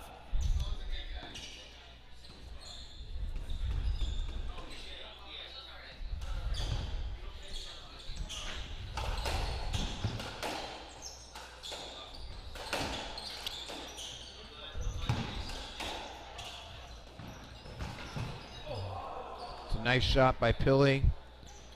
Catching. Side out, 1-all. Arnold stuck in the back, and Stout having a long way to go to try to cover it. Let ball. 1-all. That's actually a good serve there. That was. Good to get a lead on it, but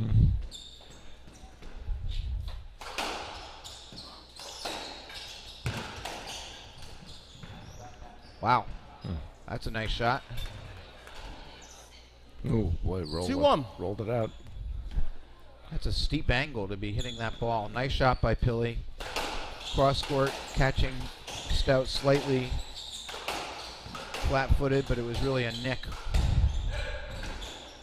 Nice pickup by Pili again.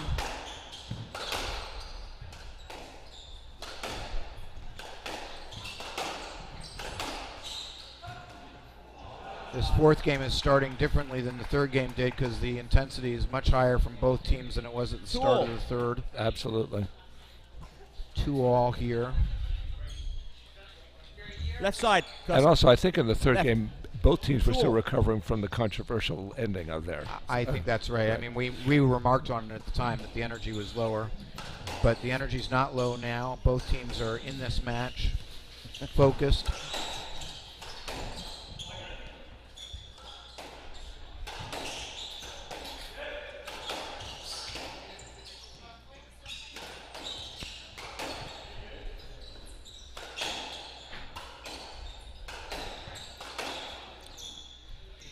That's going to be a let. Yep, another let. And look at Arnold. He's 4 feet in front of the, 3 or 4 feet in front of the red line. He's just been camped there the whole time. You recognized it right away, but it's really he's not wavered from that position. 3-2. And every time he hits it, he really tries to recover right back up there. Yep.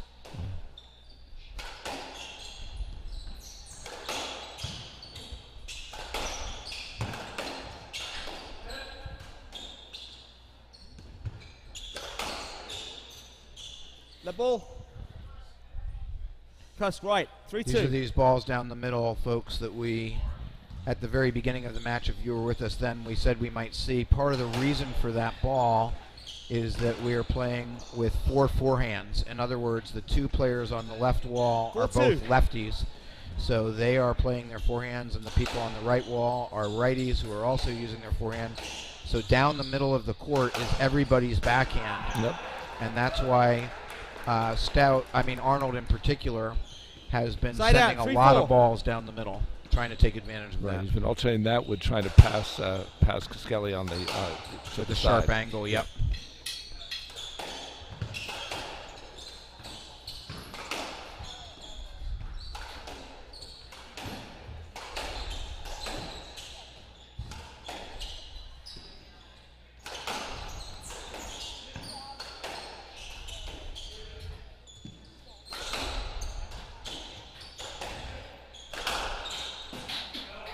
That's just a lot of power, and it takes a lot of power to 3-5. get somebody with the racket skills of Stout to make a racket error just based on power, but that is exactly what happened there.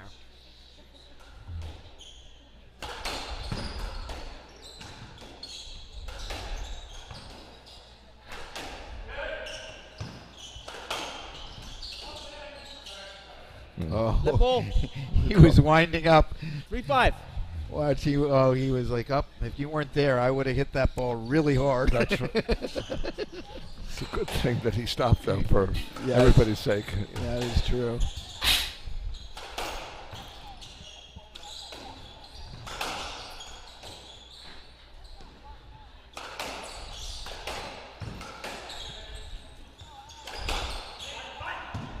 Again, intensity high, folks.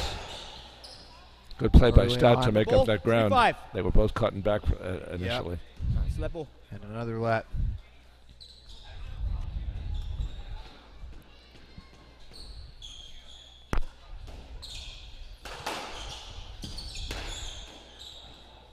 Down. Well, Kaskelly and Pili had a 2-point Coming lead in. that has now become 3, and 3-point Coming in. lead 6-3. this early is usually a fairly significant advantage, but this match has been so filled with streaks that I just want to say that it looks like the Australians are playing well right now. That's for and sure. just leave it at that.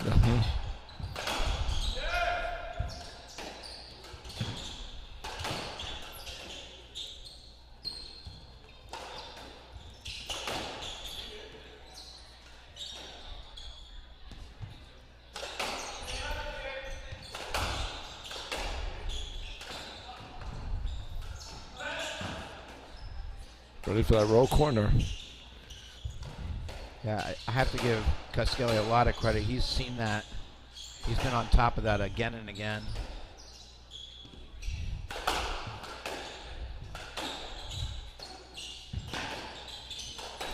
Good get by Cameron. Just look at everybody's body language here. Everybody is ready, and another there's 10. the error by Stout again. Oh boy, This that's is usually Philly left. I Right can't side, emphasize 7-3. enough to the viewers who are watching that shot is one of the most automatic shots in squash doubles, and he's missed it a bunch of times tonight. 7-3. That is so unusual for James Stout. It's hard to emphasize. He may be a little concerned about what a good retriever Kallus is, and therefore cutting it a little closer than he can get away with. But he's usually very, very error-free. That ball. Right side. 7-3. 7-3. Again, that's a good size lead this early, but we have seen throughout this match that no lead has been safe.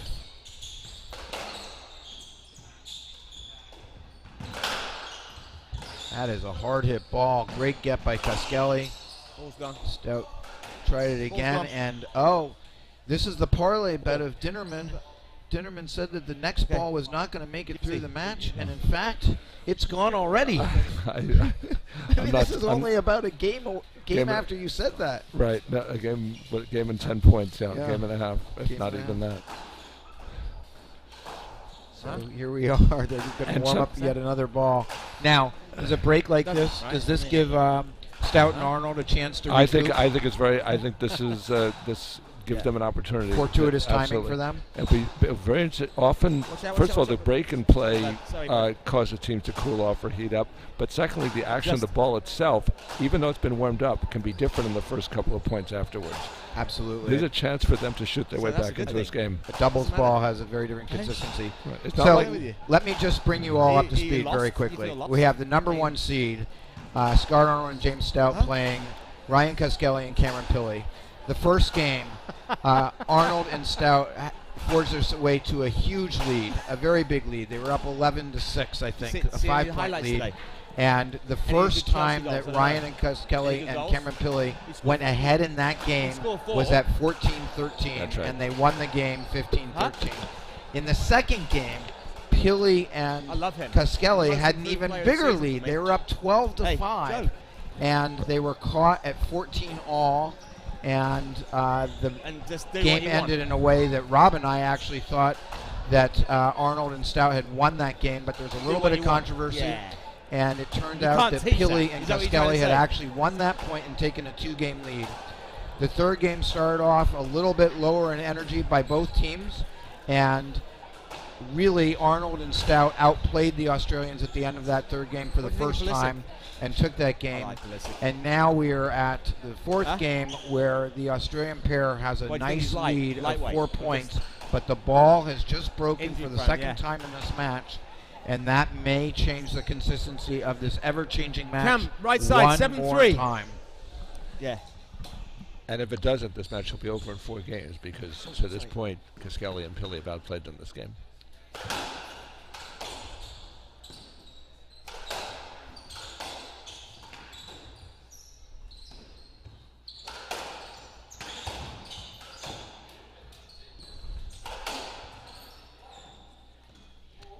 That's close.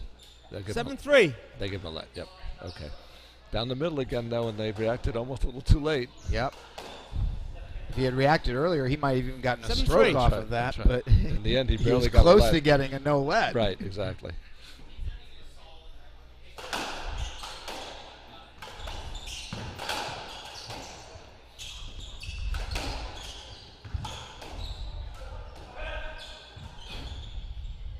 Good lob by Kallus again. He's hit that defensive lob well all match long. Usually with his backhand. That was a forehand lob. Let ball. Pilley, right side, 7-3. I think Scott Arnold called a let as he hit that ball, but Yeah, boy, he wound up hitting a nice shot. A great shot.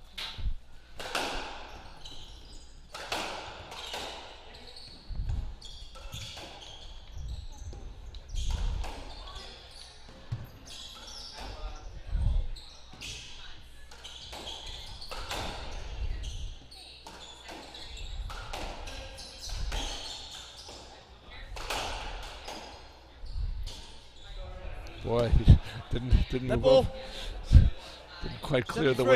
way. He wanted to hit that ball hard, which that's is why I think danger zone. Yeah. why I think he held up, because he was just like, wow.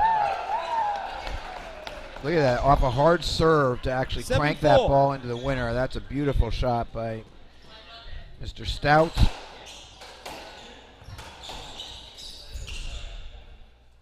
Seven 4. Let ball.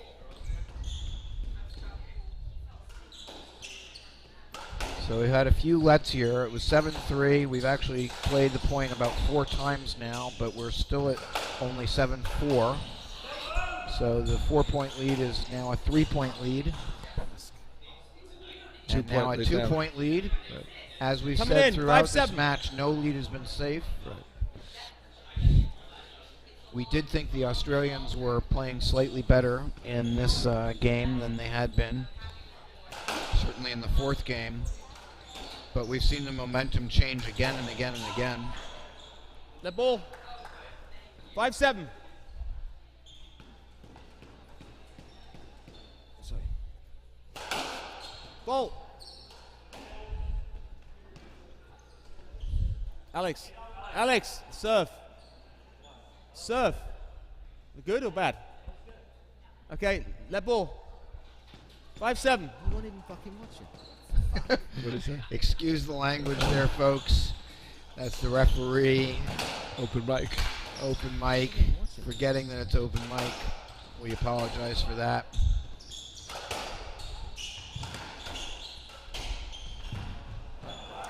Okay, they're right back there. Well, as we said, the 7-4 lead has dissipated now. 6-7. It's actually 7-6 or 6-7. Yeah. And 4-point lead has become 1. We've mentioned again and again this match has had big swings in momentum and no lead has been safe, and this has been shown once again. The Australians definitely had the early advantage, but then the ball broke, and the ball break has in fact given an advantage to Stout and Arnold. Right side. 7-all. Wow, that's a tin that. He had the court open. What's that? So I just want to say 7-3 is when the ball broke. Right, So absolutely. it's been 4 straight Have a points. loss of You said that points. that might happen, and it has. Just.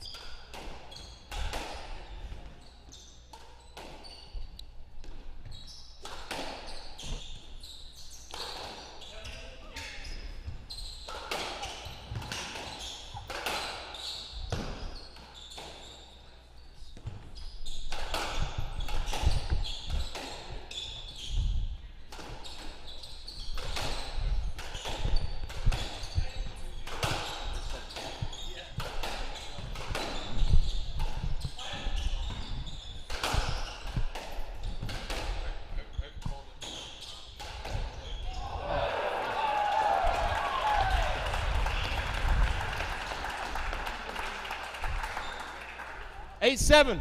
Wow. 5 straight points since the broken ball. 8-7. It's not just the break, folks. As Rob mentioned, a doubles ball really changes consistency from the beginning of a match to after it's been used for a while. And usually that change means that shooters have a bigger advantage with a fresher ball. That's right. And they've had several winning shots. Beginning with Stout's serve return that he slammed into the front right nick.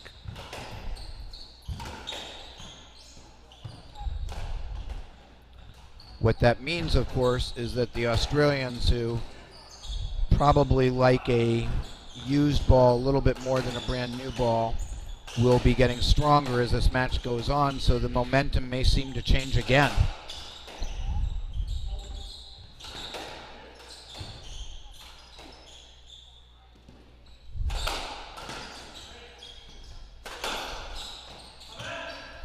It's a nice get by Arnold there. Good defense, but not enough. He got cross-handed on that one. It's a good shot, really.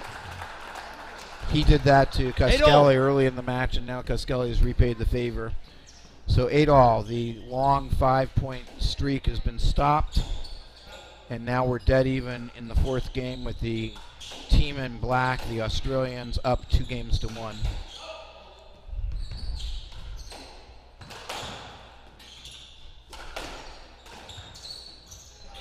That's a beautiful volley 3-wall from Kallus.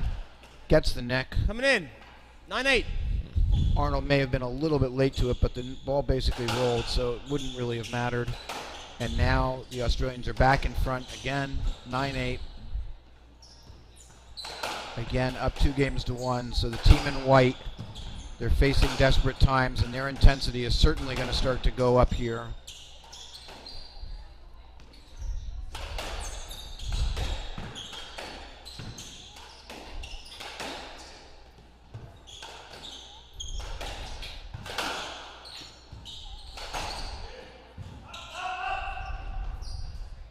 Thanks.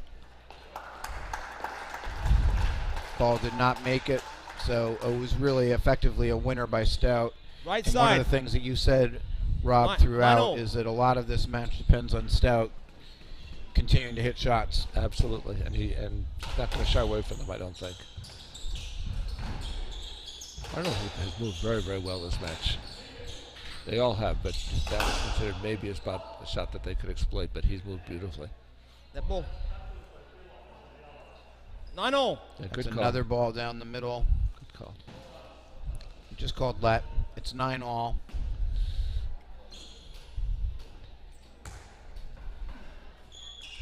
Two, 1, 9-all. The situation is not lost on any of these four players. You're going to see intensity all the way through the rest of this game. Every point here is critical. That ball. 9-0. Right side.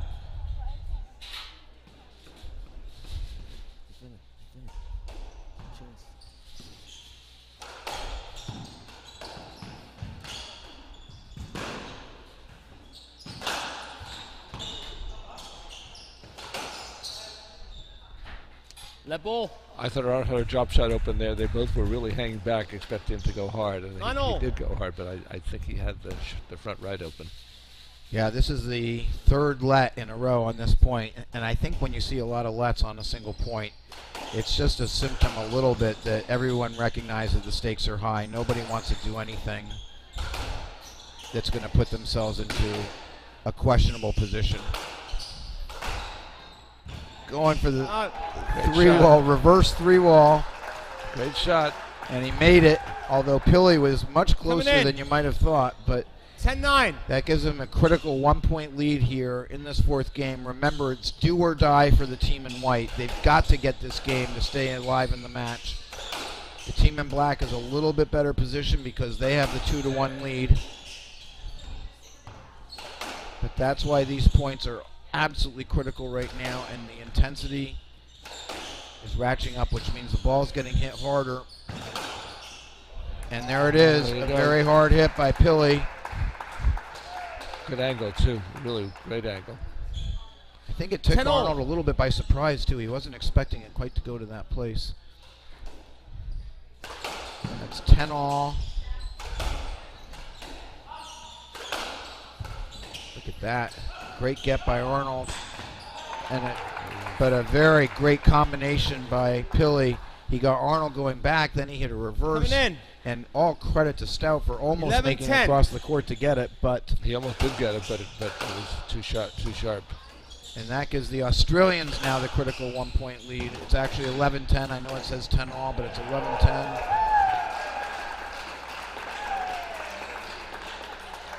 And with that winner, right side, 11-all. It's now 11-all. It's exactly the opposite of what happened the point before. Yep. Scott Arnold was like, okay, Cameron, let me try to do the same thing to you.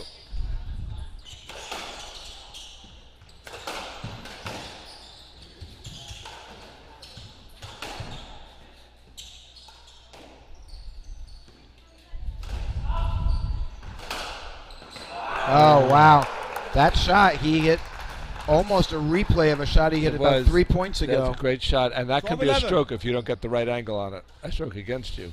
Very impressive. The Australians are now 3 points from winning this match. Again, the team in white is down 2-1. They have to get this game to stay alive. That was a nervy shot that Cameron just hit. Look at the way Cameron's bouncing around. Everybody knows No, the stakes are high here. Saw it late because the ball's by you. Ooh. Oh, giving a no let. Wow. Coming in.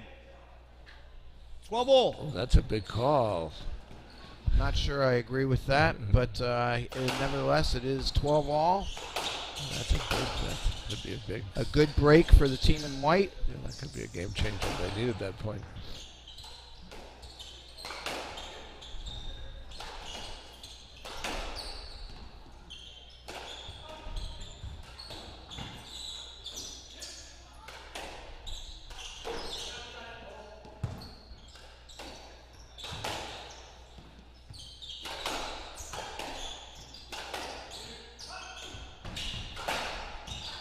Oh, whoa.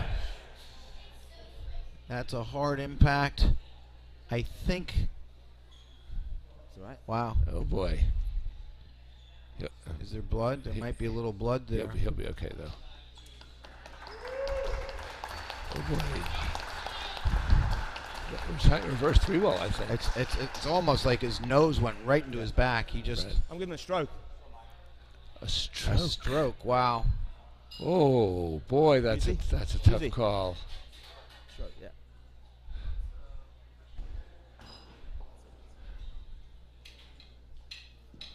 So let's just Have a see what look happens here. here. Boom, the ball it does sit up.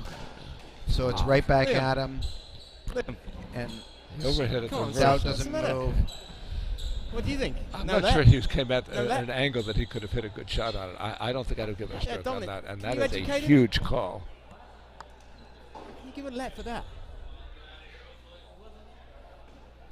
He wasn't what? They're discussing whether or not to give a let, but he's already called a stroke. Oh. Let's see if he changes his mind here. Stout, left side, 12-13. Wow. Nope, it is a stroke. Wow, that's a big call. Okay, so Stroke, Yeah, Ryan's fine. 12-13. that's fine. That's good because he hit him hard, and he hit him with his head first. But I'm glad that he's fine. And Stout's fine. That you can get hurt when you get run into it. That's fine true. Also. Although he seemed relatively unfazed by it. Oh yeah, he was fine. All right, well, keep in mind now, for the team in white, this is really like they have to get these next couple points or the match is over. Team in black, they're 2 points from victory.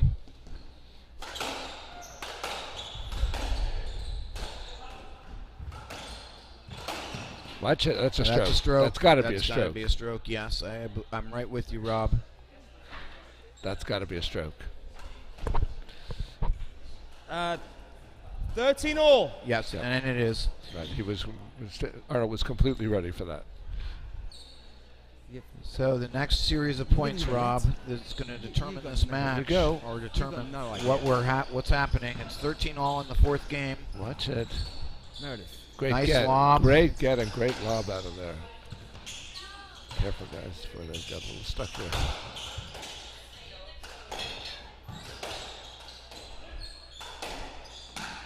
There you go. Oh! Wow, good play by Stout. Stout gets the error out of Kuskelly. Yep, right on the wall and right. 14-13. Nice shot. Okay, double game ball. Game ball. Game ball, 14-13. They've got 2 game balls to even the match.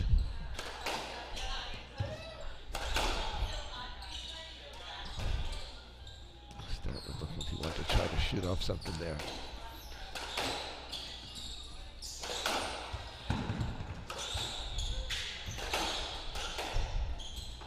Whoa! Oh. Just a let though. It's just a let, yeah. Right. It's going to be just a let. It was on a cross court. That's but gotta he be a really let. wanted to hit it. He knew that he 14-13 had game ball. Stout out of position.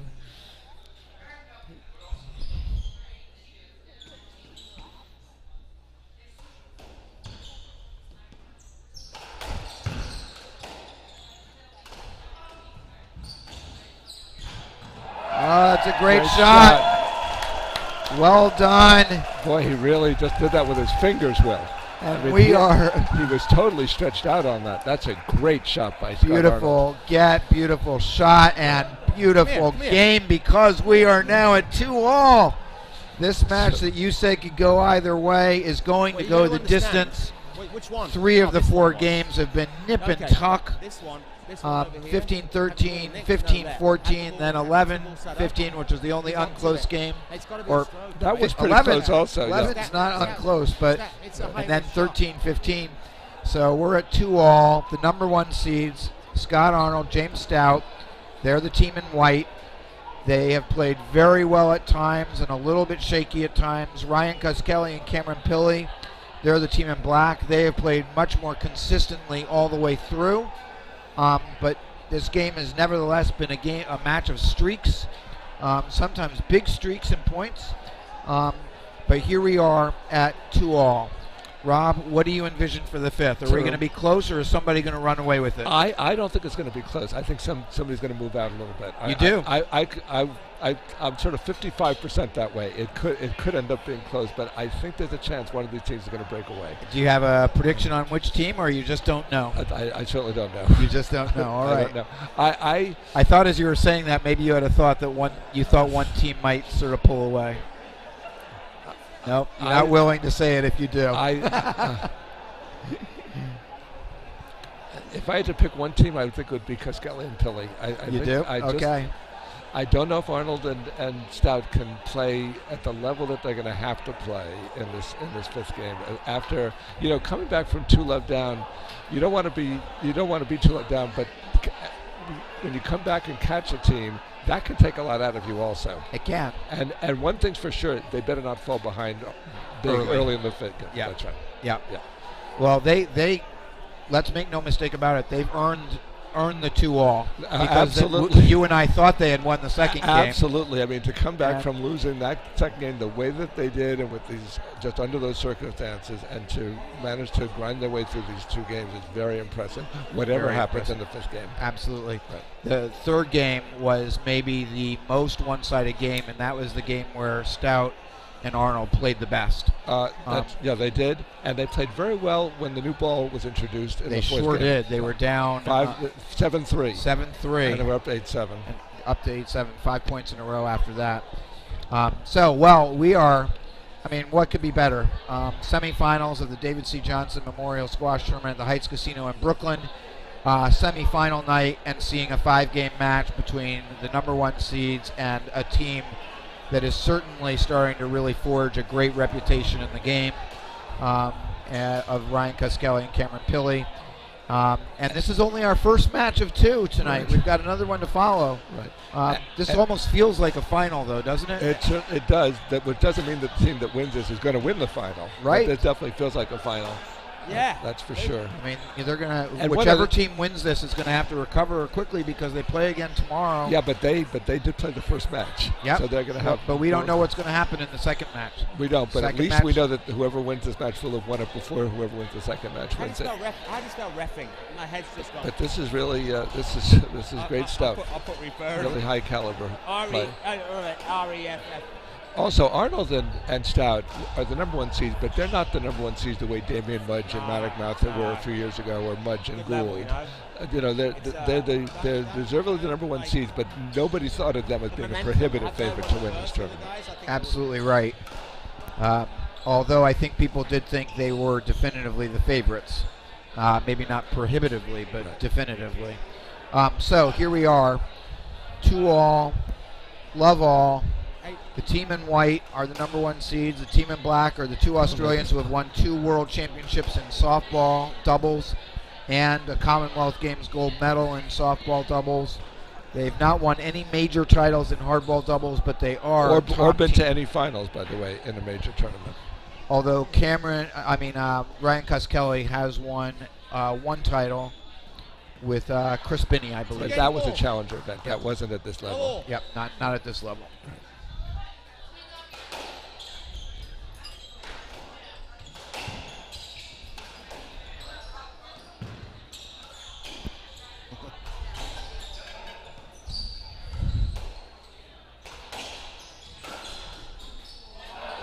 Wow. Oh, that's a way to Nice start. way to start. Volley, 3-wall Three-wall Nick. Nick, right, and with that's the first time he's tried that this whole match. Yeah. And Ryan was completely fooled by it. I was fooled by it. I mean, whoever thought they was going to try that shot? But Ryan responds. Yep, with a winner right away. I mean, Coming in. one of the things that you said is that the Australians just don't get flustered by anything. Hit a great 3-wall, no problem. We'll rebound. You come back from 2-love down, no problem. We're going to see if we can take you in the 5th. This is good play there.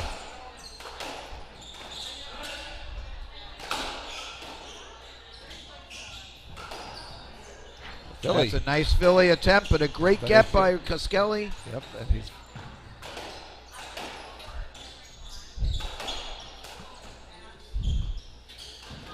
Ooh, the ball took a little bit of a weird bounce. Yep, he had to react to it late to it. Oh, there you go.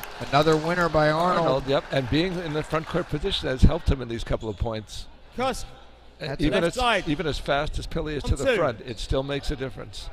And both of those are 3-walls, one a regular 3-wall and one a reverse 3-wall. Right side. 1-2. He's just slamming it into that neck. Nice get by Kallus off a good reverse return of serve.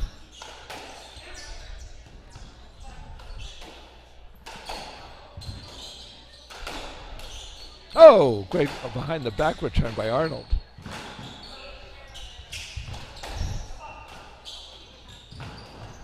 Nice coverage by beautiful Stout. Beautiful coverage. And a good defensive lob. And then Arnold. He's come to play in the 5th. So it's 3 winners for him. Coming in. 3-1. All 3 points have been Arnold winners.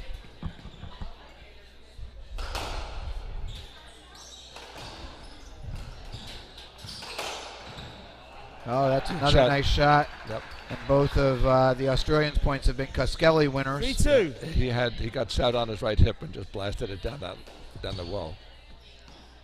Great shot.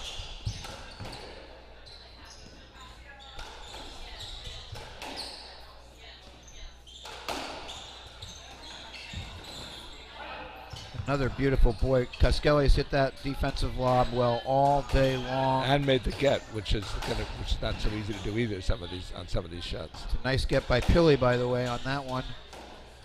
Arnold is feeling it right now. He's looking very sharp.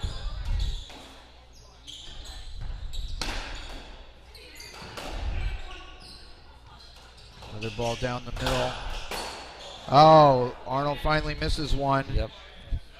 He was ready for it. He was ready. He had his racket. That was a good shot to go for because he had Pili in a bad position. But he just hit the tin. And now it's all even. 2-all, 3-all. Right.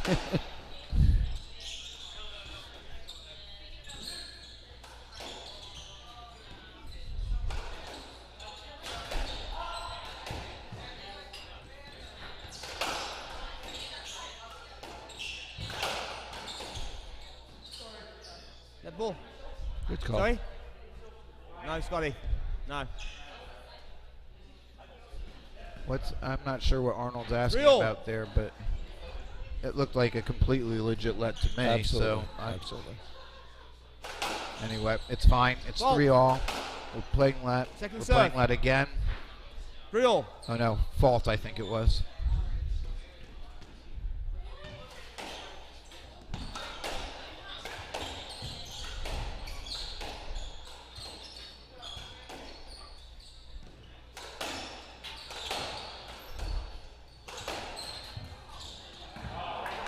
Wow.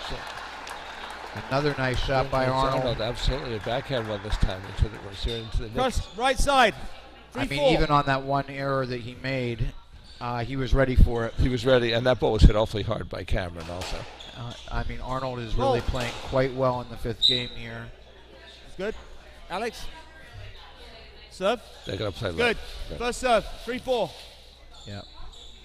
I was surprised to hear an out call. We couldn't see it on our screen, but it didn't seem from the angle. The ball did ricochet out a lot. Stout just has not been able to get that reverse to lie down very often today. Nope.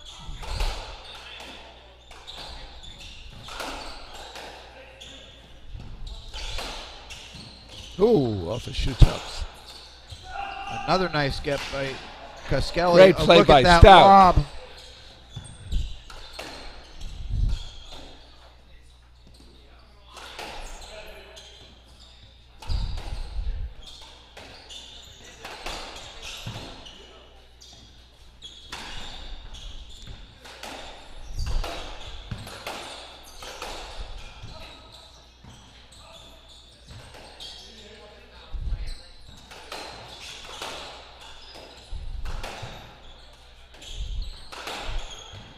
That ball. Good play. There I was a feel little- like Arnold That ball. and Stout are starting to control the play a little bit. They're in 3-4, they're in right front side. of them most of the time, and Cut. they were most of the time the team that was teeing off on the ball in that point. But it ended up just being a let, and it's 3-4. a 1-point swing. So nothing definitive has happened yet. And one thing to notice also is that Kallus and Stout are having a little more battle on the left side of the court there. And it's getting a little more physical over there too. Yes. Oh, look at that. Another Great nice shot shot by by Kallus. Kallus. Yep. 4-all. He's hit all the winners for the Australian team in this game. No, that's not true. Cameron hit one.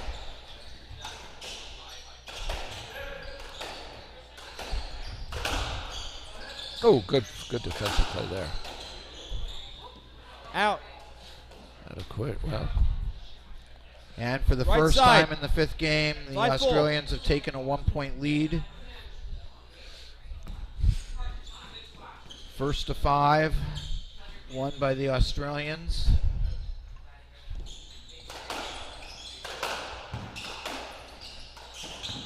Down. Ball's down. Ball's down. Kallus thought he had a winner, and you can see even from his body language, he thought he had a winner. Coming in.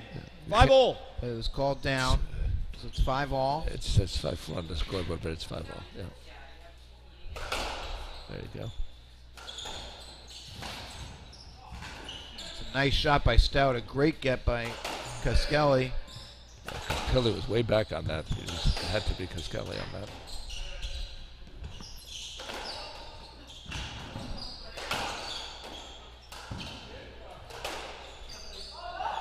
Ooh. That I think that's a no I let. would Let's say- see what I would say happens. no let.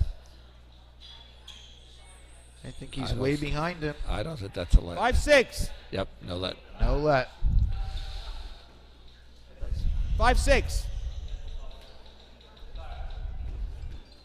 Good call by the ref. The referee's been It was by him, and Kallus was up behind him. referee's done a good job tonight.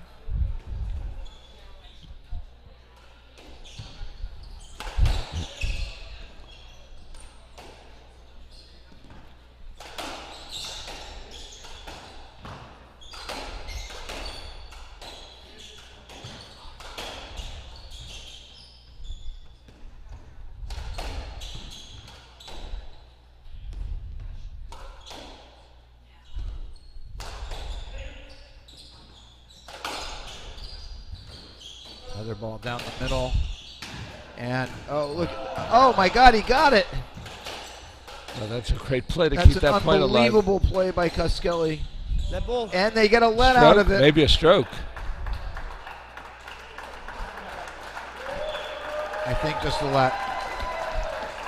Oh, Wow. boy, that was a good play by Ryan. He was falling down and he got it back. And He actually recovered. scampered while he was on the ground. Yes. He sort of crawled over the ball. Unbelievable. Really terrific effort by Kallus to keep that ball alive and to get the let out of it. Pretty impressive. He looked Close like to a he's acted- stroke. He's acted like he turned something a little bit. 5-6. Kallus Just a little bit. He sort of looked a little gingerly. walking to me. around. He'll probably be okay.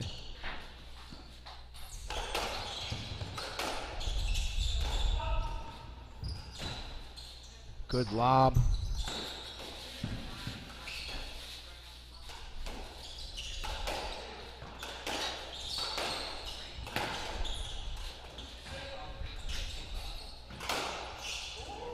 Oh, wow.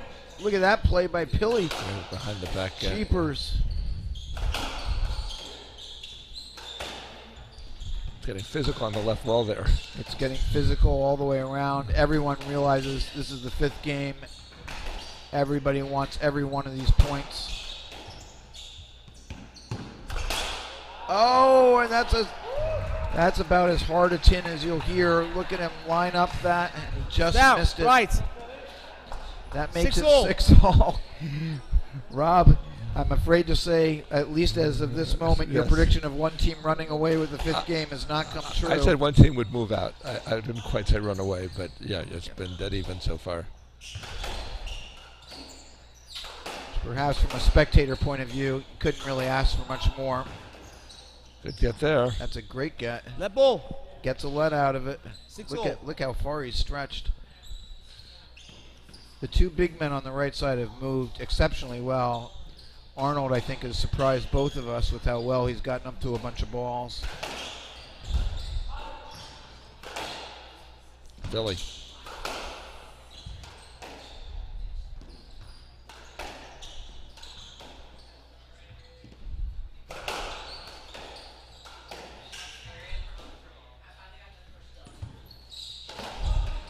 Wow. Arnold again. That's a beautiful three-wall. And Kallus was up too, and he still couldn't get Left it. That's side, a great shot. 7-6. Rolls He was out. actually in a bad spot on the court at that time.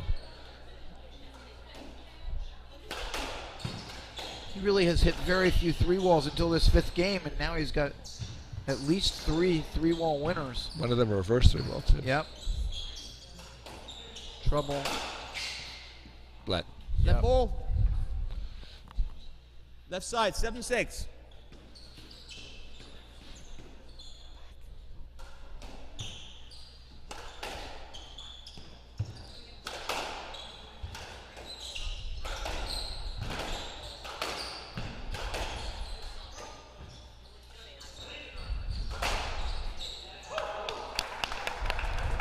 I don't know what happened there. Right side, That's a 8-6. reverse three-wall Yes, again? yes. A reverse three-wall again. Wow. And Wow. rolled it out too. Oh boy, that's the first 2-point lead in a while. I think since 2-love.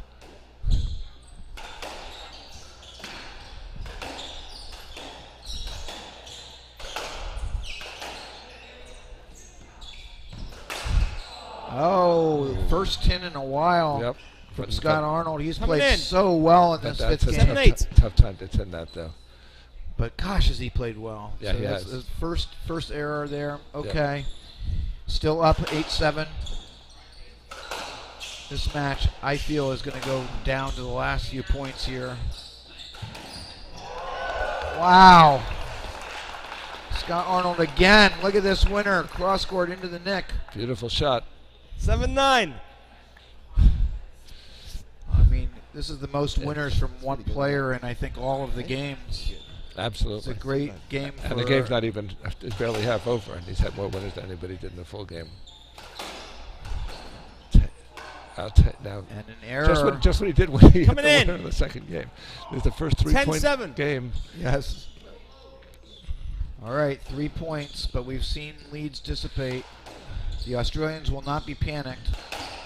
They will want to put a lot of effort in going up fourth right here, though. Oh. Oh boy, that's boy. All of a sudden, Kallus faded a couple of points here. 11-7. He had a play there. Ball is very tight, right on the side wall. Left.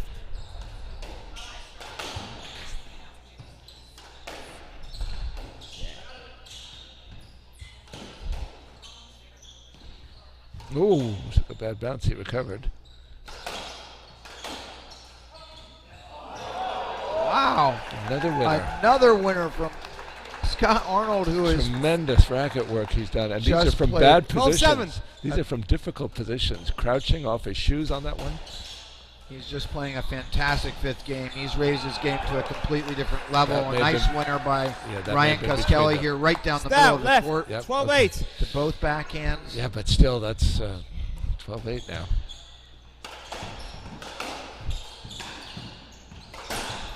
Every time a team has gotten to 11 or 12, Rob. No, it's Coming in. 12-9 now. 9-12. Fault.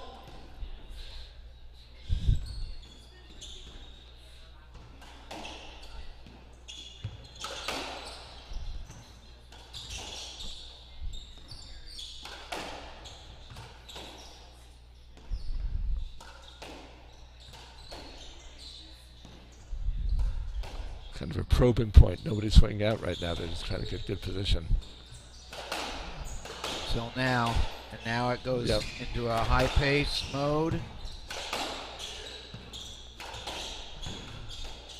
And now slowing it up.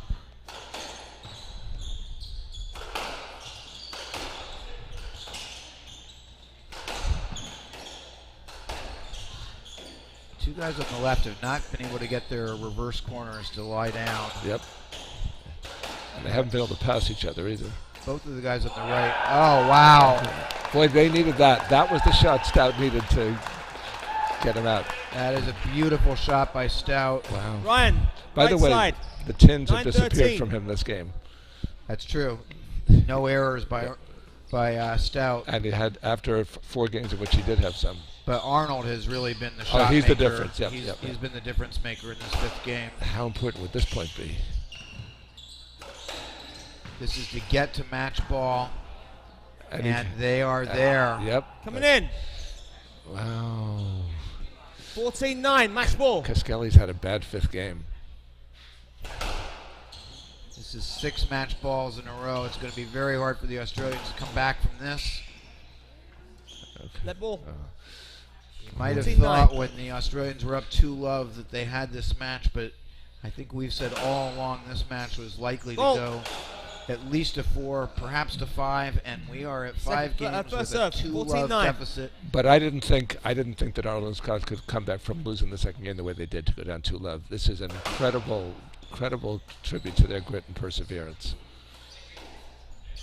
If they finish it, which they still have to do.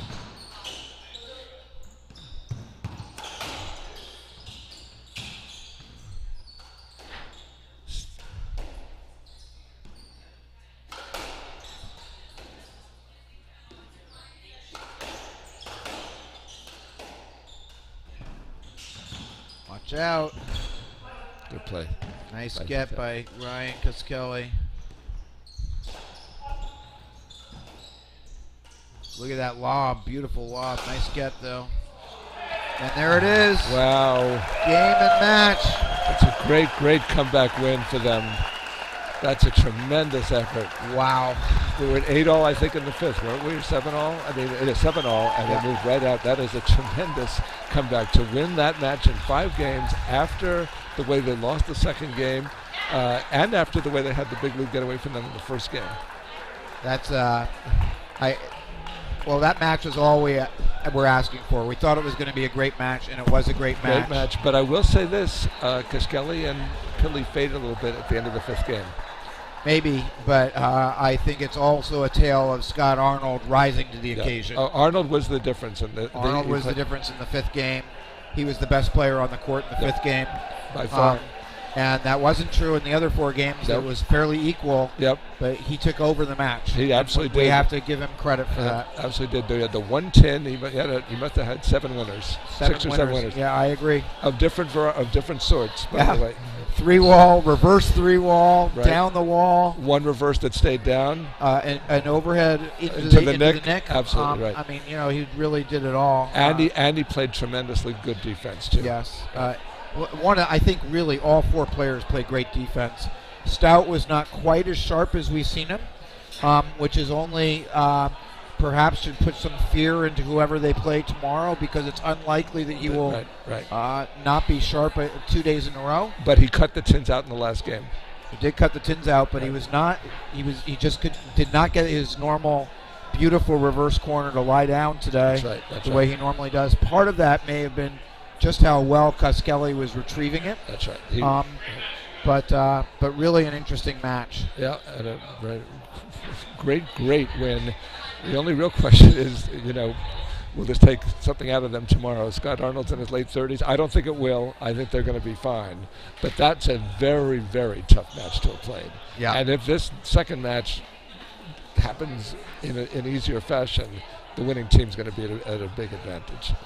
Well, that was our first semifinal. We have a second semifinal coming up between the number 2 and 3 seeds. But given how long that first one is, we're going to take a quick break here, and we will be back in a few minutes as the players start to warm up. Enjoy it, everybody. This has been a great night of semifinal squash so far, and we'll be back in just a few minutes. Bye.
All right, we are back for the final, or the second semifinal of the match, the final semifinal, I guess you might say.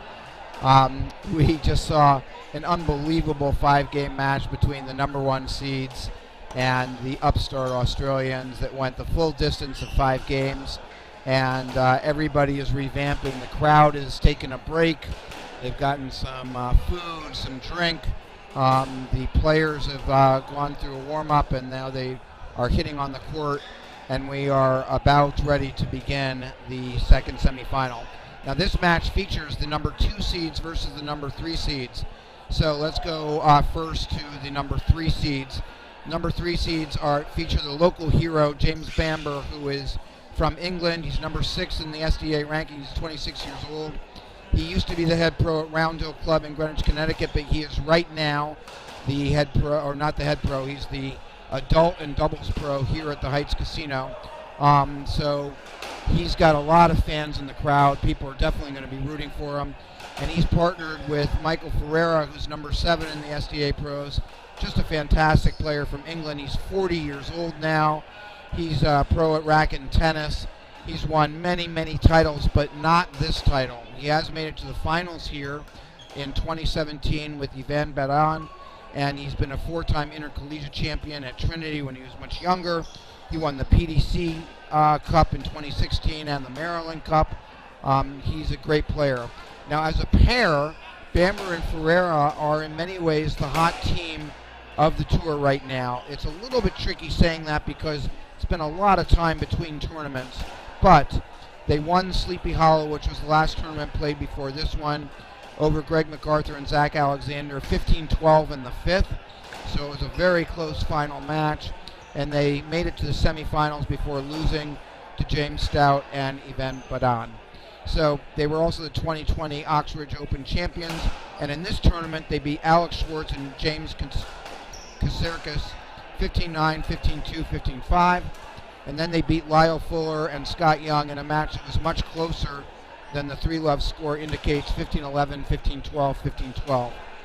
And if we go to then their opponents, who are the number 2 seeds, there is a new team of Christopher Kallus, who's number 4 in the SDA rankings. He's from the United States. He's 32 years old.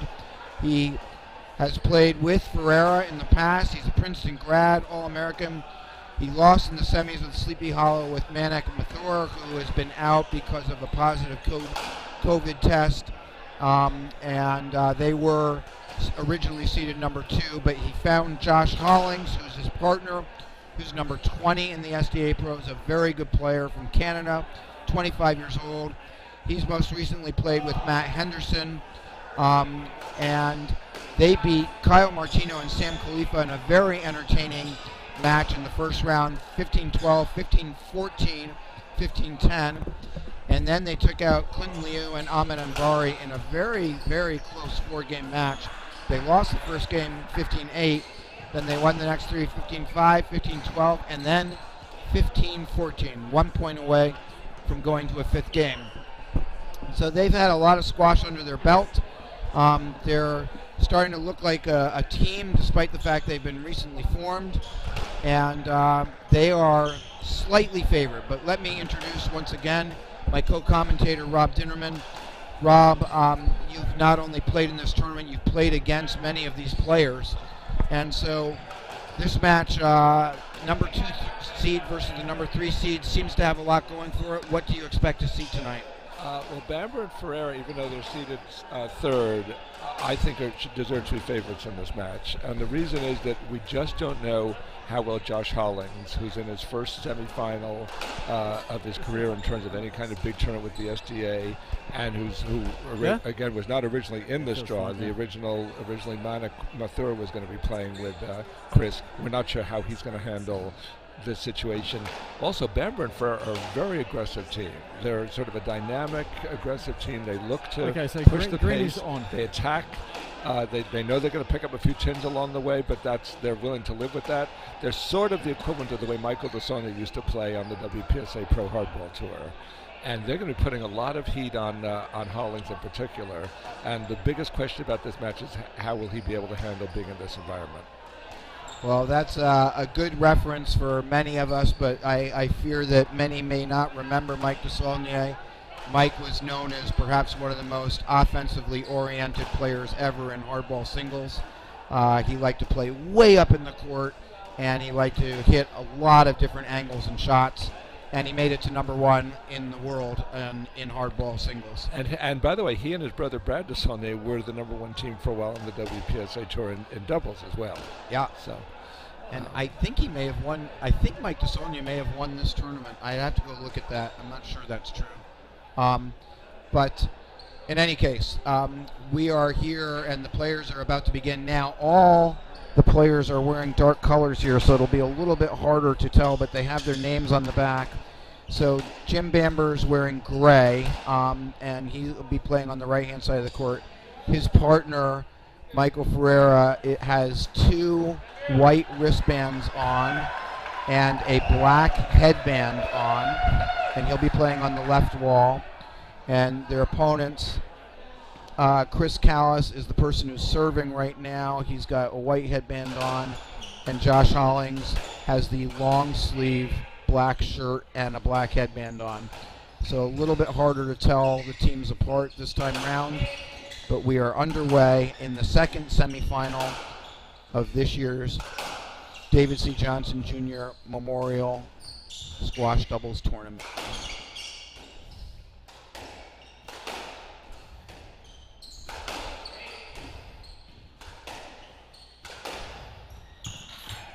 Good first shot by Chris.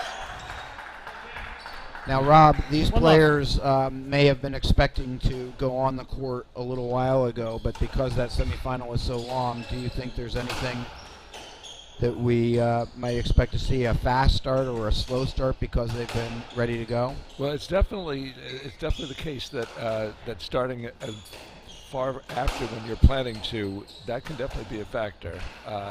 Again, nice shot by Bamber. I think that Bamber and Ferreira always play at 1 speed, which is full throttle anyway, so I don't think that whatever time this match began, it was going to affect the way they're going after it. And Bamber stepped into a hard serve right the first moment that he got the ball.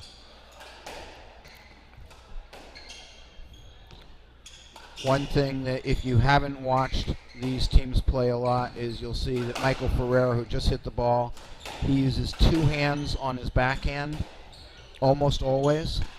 And it's a little bit unique in squash, but he's very effective with it, particularly that shot.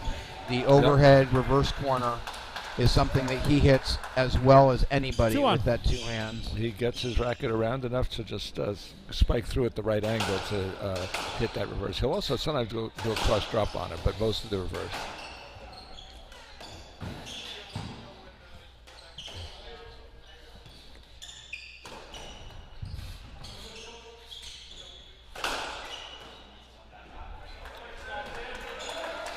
Another nice shot, just absolutely 3-1. overpowering the ball to Hollings. So I'm guessing, based on what you said at the beginning, Rob, that you are thinking that if you are Bamber and Ferreira, you may play the ball slightly more to Hollings than to Kallus? Absolutely, and maybe not even only slightly more. I think they'll be going. They attack the left side most of the time anyway, and they're definitely going to do that in this match, and have already started doing it. Left side, 4-1. And so far it's worked out. They've gotten a couple of unforced errors from Hollings. Right. Now, the reason for that, because Hollings is a very good player, the reason for that, Rob? I'm sorry, once more? I'm just saying Hollings is a very good player, so why would they be playing him? Well, 5-1. Again, this is his first time in the semis of a big tournament, and Kallus was ranked #1 on this tour at one point during the last full season, 2019-20, and it just makes more sense that they'd be attacking. So it's really the fact that he's the least experienced in this high pressure situation. That's right. Not that he's not a good squash player. No, player. he's a very good player, absolutely, but he has not had the results that any of the other 3 have,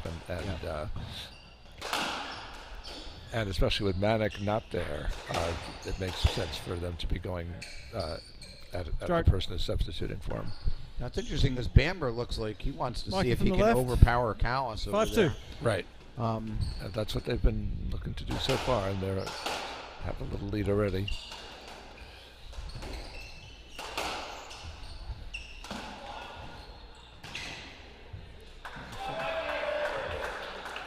Good look away shot.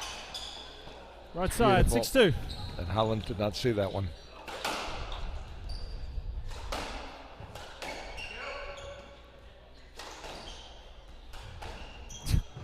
That's the one, folks, just to remind you. His two hands. 7-2, left He's side. known for that shot in particular. He hits it and gets it to stay down as well as anybody in the game of doubles.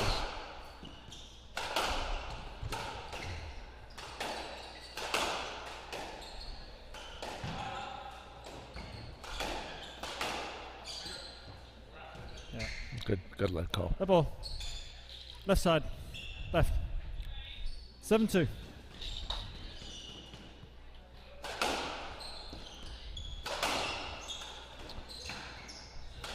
Well, Rob, you said that you thought Bamber and Ferreira might.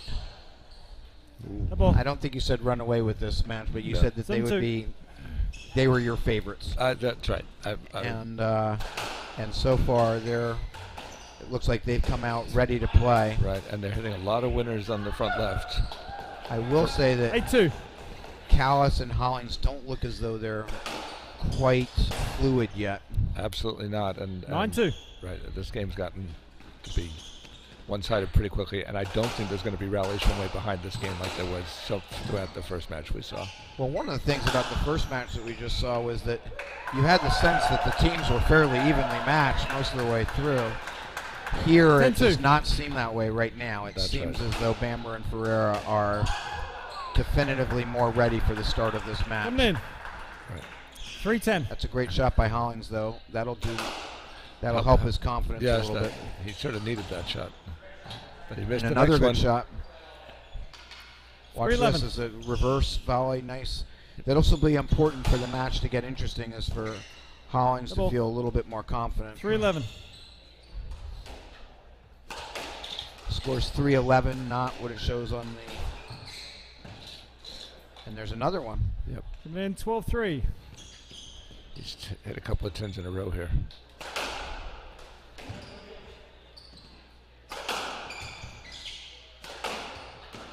But I like that because he needs to go for it. He needs to get those shots into the system.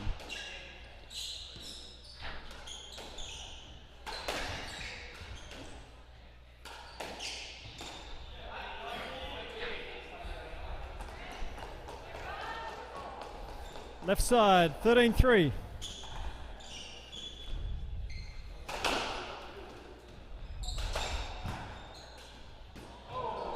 Unbelievable. Mikey, right side. 13-4. Well, this game has gotten away from the number 2 seeds, Kallus and Hollings, quickly. It's a great start by Bamber and Ferreira. We expected them to start fast, and they did. It looked just to me like so far, at least Rob, and I know the game's not completely over yet, but they just came out ready to play. Absolutely, and expecting to win and wanting to immediately establish their superiority. Again, just to remind everybody, they are the most recent champions on the tour. They won the last tournament before this one. Double. That's going to be a let. Yep. 13-4. Now, it has been 3.5 months, but still there is some carryover. Well, you have the confidence of being the most recent champion. That's I mean, right. it's just, even if it were a year later, there's something to it. Absolutely. Another Coming 2 in. quick errors by Bamber, but 5-13.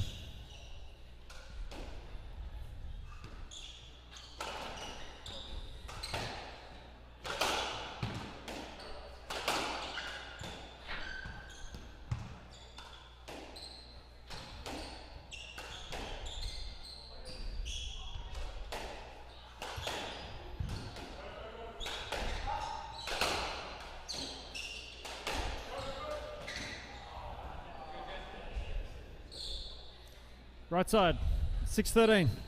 another error. That one's actually not even close. That hit the floor. Mm-hmm. That's 3 errors from Bamber just as they got into a very comfortable position. You know, one of the things is if you're winning really easily, you can get sometimes a little bit careless. And as fast as Bamber started, it's gotten a little bit wild here at the end of this game. Jeepers. That is some real pace by Michael Ferreira. Second man. Right down the middle Josh, of the court. left side. The 6-14. Game scoreboard ball. seems to have frozen over there. Yeah, the score is incorrect. It is 6-14, just so everybody knows, not 11-3.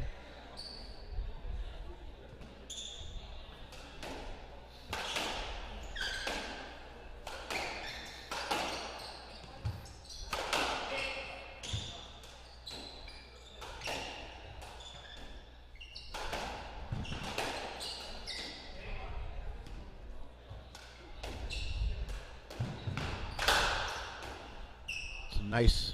Good play by holding Bamber. Holding his position. Because Kallus really hit that hard. Bamber tries to return the favor, but Kallus was just as ready as he had been, and now Bamber's made an error. Right side. That's 7-14. So I don't think the scoreboard's finished yet, so just it's 7-14. Not 3-11. 7-14.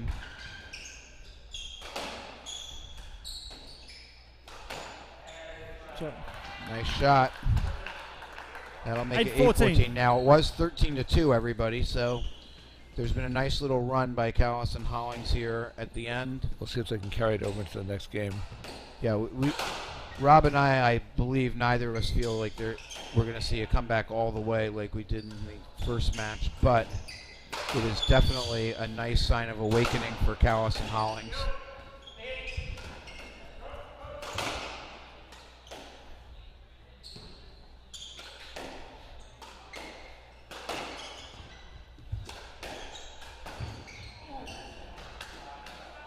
Well, Right side. 9-14. You get to 9-14 and all of a sudden you start to think you have a chance. It's been, I will say, this has been a sloppy, since they got to 13, this has been much sloppier by Ferreira and Bamber. And it's something that they're going to need to, assuming they win this game, that they're going to want to start off and get sharp again as they did. They started the match so sharply.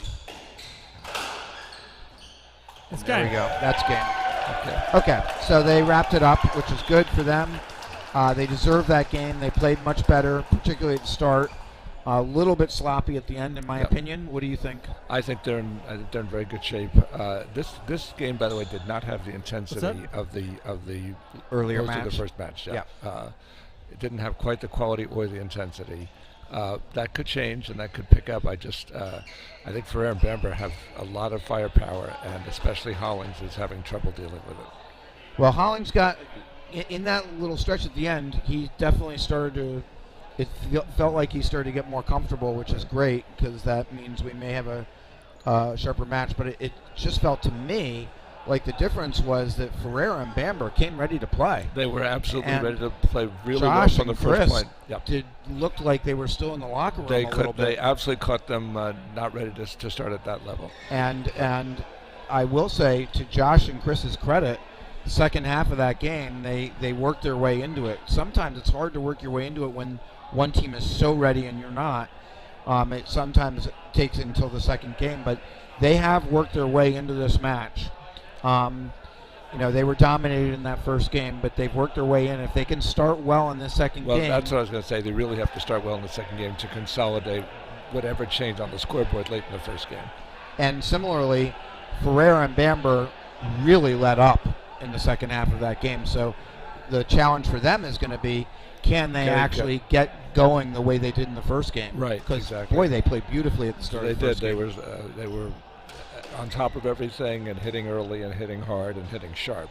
And Bamber in particular made, I think, 4 unforced errors in the second half of that first game. Yeah, but once they had the big lead. Once they had the big lead. Right. So that's all I'm saying, is that it really is important for them to just as important for them to start off well That's right. and regain their mojo, so to speak, Right. so that they can actually see if they can put this game away. They would like nothing more. And to polish this team off right away and be fresh for tomorrow against a team that's had a brutal match just now. One thing that has to happen here, Kallus has to become more of a factor in this match. Yeah. He did not hit. He didn't get all that much of a chance of it. He did not really hit winners. He didn't do anything to really scare Ferreira and Bamber. Now, these teams are overtime. It looks as though the referee may not be ready. Here we go. Okay, so 1-love for the serving team, and they're off to the races here in the second game of the second semifinals. Ferreira 10 off the bat there, so that's a little bit of a continuation of what happened late in the first game. Yep. Well, it was Bamber more than Ferreira Another missing miss. it, but that's a good start for Kallus and Hollings. They Yep. needed to start fast, 2 quick points. and 2 quick points is about as fast as you can start.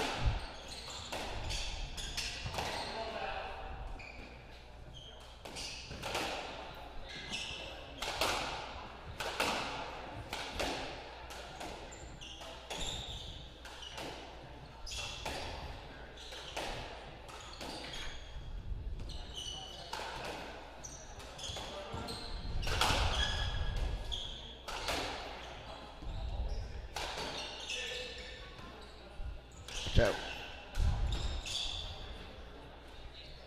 Kallus 10, it looked like. Josh from the right. 2-1. yeah, he was trying an overhead and he just missed it. So again, the scoreboard is wrong on your screen. 2-1.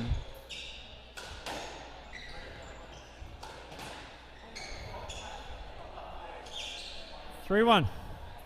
3-1 now. So this is a, 3 10s from Ferreira so far. is it 3 10s?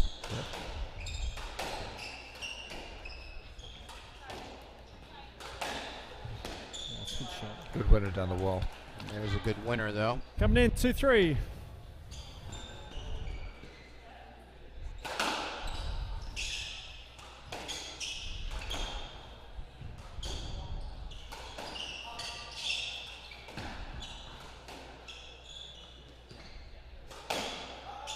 Stroke. 2-4. Oh, he passed him.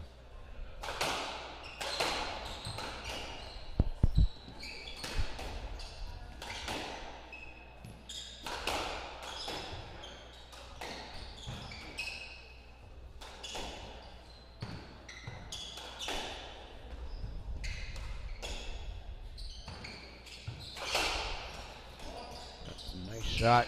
Good defense by Hollings. Another Again, good defense. again, yep. Yep. He's hanging in there, but he's definitely, it feels like it's hockey goalie time.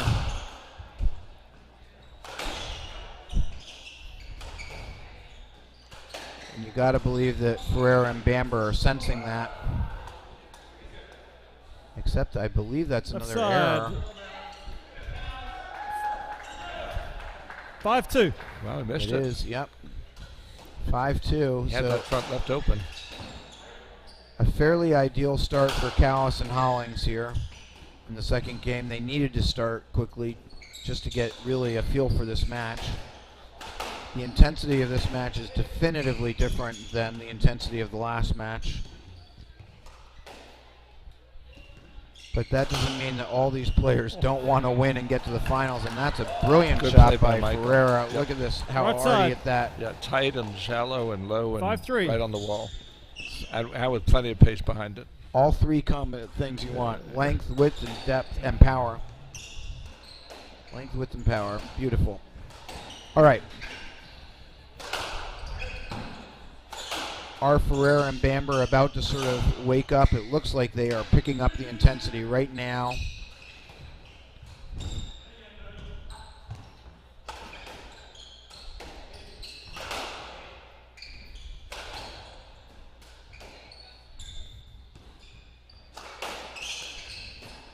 Oh, another error. Good shot right at his feet. Left side. Yeah. 6-3. So the person who you said was the least experienced here, Josh Hollings, I have to say he's played the start of the second game very well. Yeah, he has. He's been both defensively And he made a good good play and- just there, too. Yep. And he's made some winners and some good retrieves, and he's held his ground over there on the left side.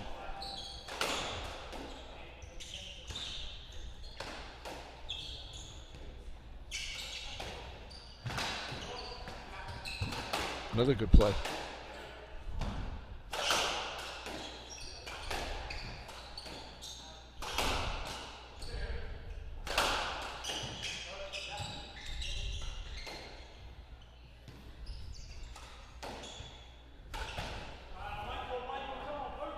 I think he missed Just that another ball. one, yep. Right side. And 7-3. this is a case where the points came so easily to Ferreira and Bamber in the first game, and now that Kallus and Hollings are putting up some resistance, you can see a little bit of sort of, I don't want to say frustration, that might be too strong a word, but they're trying to force it a little bit. They are. No, they definitely are. They definitely are not reacting well to how much better defensively Kallus and Hollings are playing. It's a nice shot by Bamber, though. Coming A in. lot of pace on it right down there. Just got the error from Hollings, actually almost a whiff. So 7-4, you can see Ferreira and Bamber having a little conversation. They Yeah. don't good want as this gold. game to get out of reach. 4-7. And having closed the gap by a point, I think they want to get some momentum going right here. Good shot. And that is a nice cross court by 5-7. Ferreira. Great width on that. All of a sudden, the 4-point lead has become halved. It's now just a 2-point lead. And you can see Bamber in particular is picking up the pace.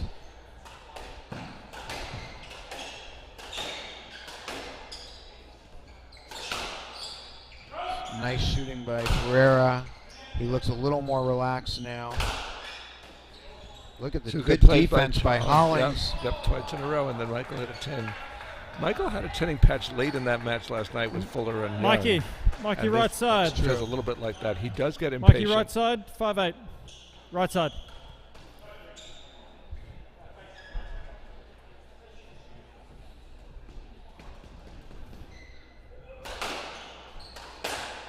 Ooh, that's too 6-8. bad.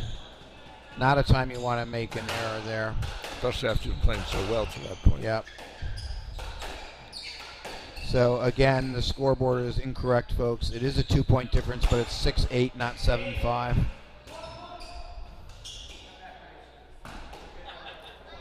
Right side. 7-8. They got in each other's way there a little bit. Yes, they did. They sort of spooked each other. That's one where it's really Hollings' job to call off Kallus, but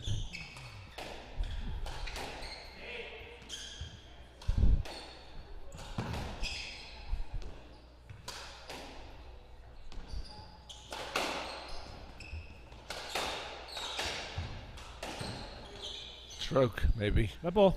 no, yeah. Close. Mike from the right. I think look Ooh. where the ball was compared Just to where look- Hollings just was. I think enough there was a beyond lot the of 7-8. space. Okay. If you look at the bodies, it looked more like a stroke, but where the ball actually was, not so much. It's a nice lob by Josh.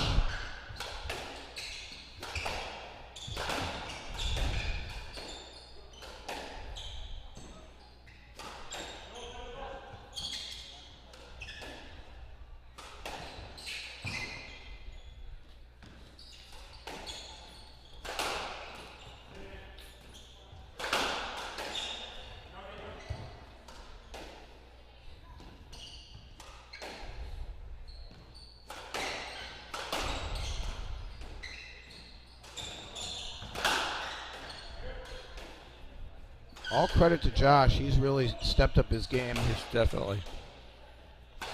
Good defense, good reactions over there. And Chris is getting more into the action as well and having more of an impact.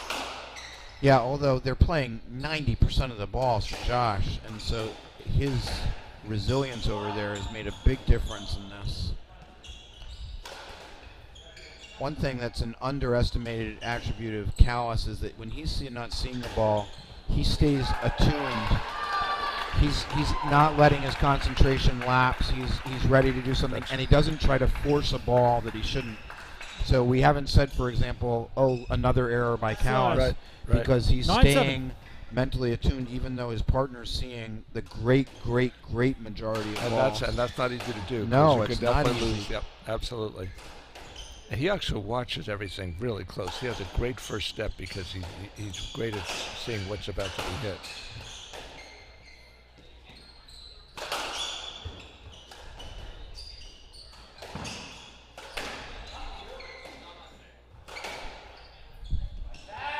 Oh, Philadelphia. Perfect Philly. It worked.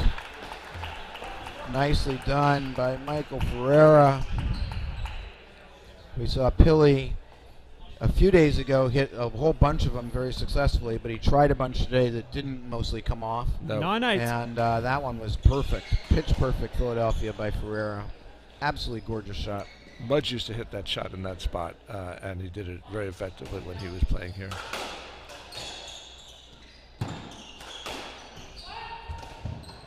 Nice get by Kallus. Keep the point alive.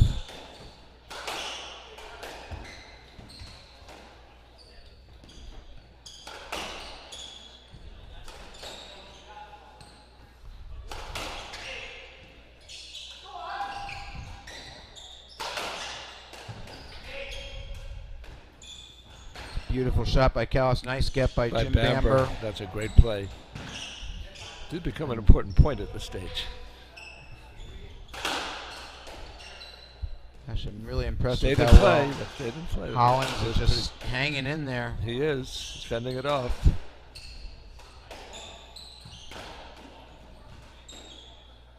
It's a nice lob.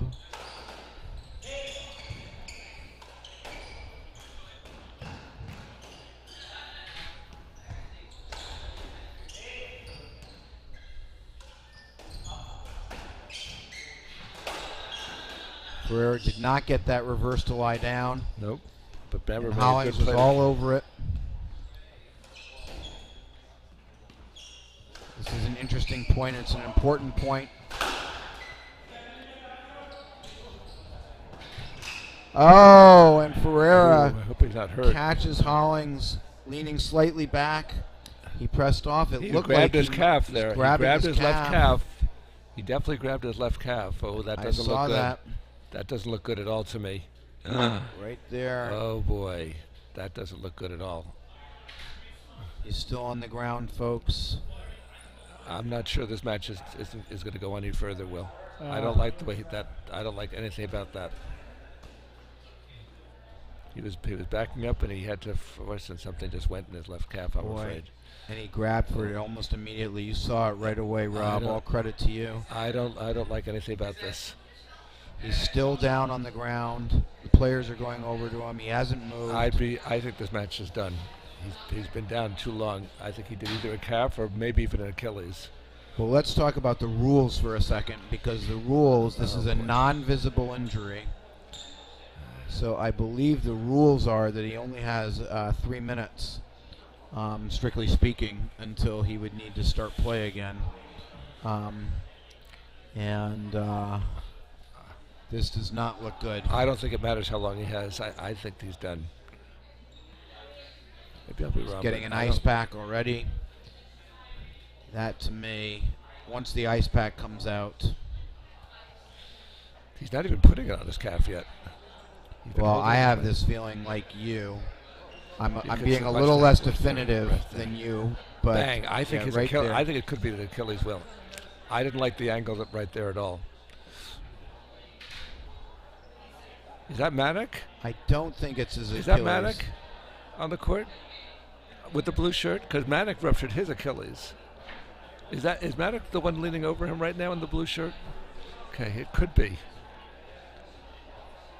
Although no, he wouldn't be here because he was tested positive for COVID. But it sure looks like him.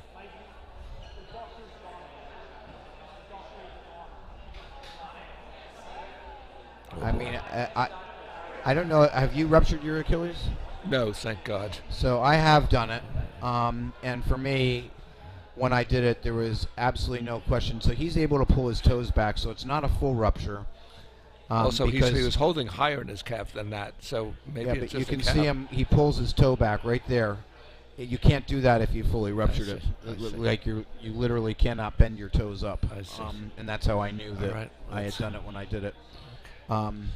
But that doesn't mean that he hasn't seriously injured it or that he hasn't. I'd be shocked if this match goes on. He did grab his calf, not his Achilles. And not only that, he grabbed high on his calf, Yes. which is a better sign.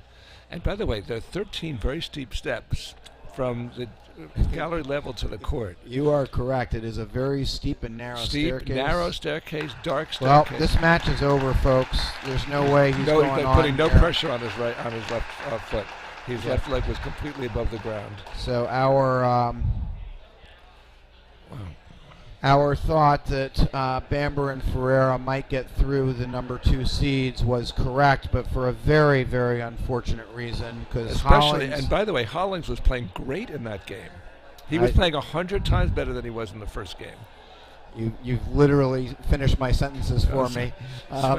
As I was just about to say, yes, Hollings has played super well, and it's really sad. It is. I mean, because he was getting into the match.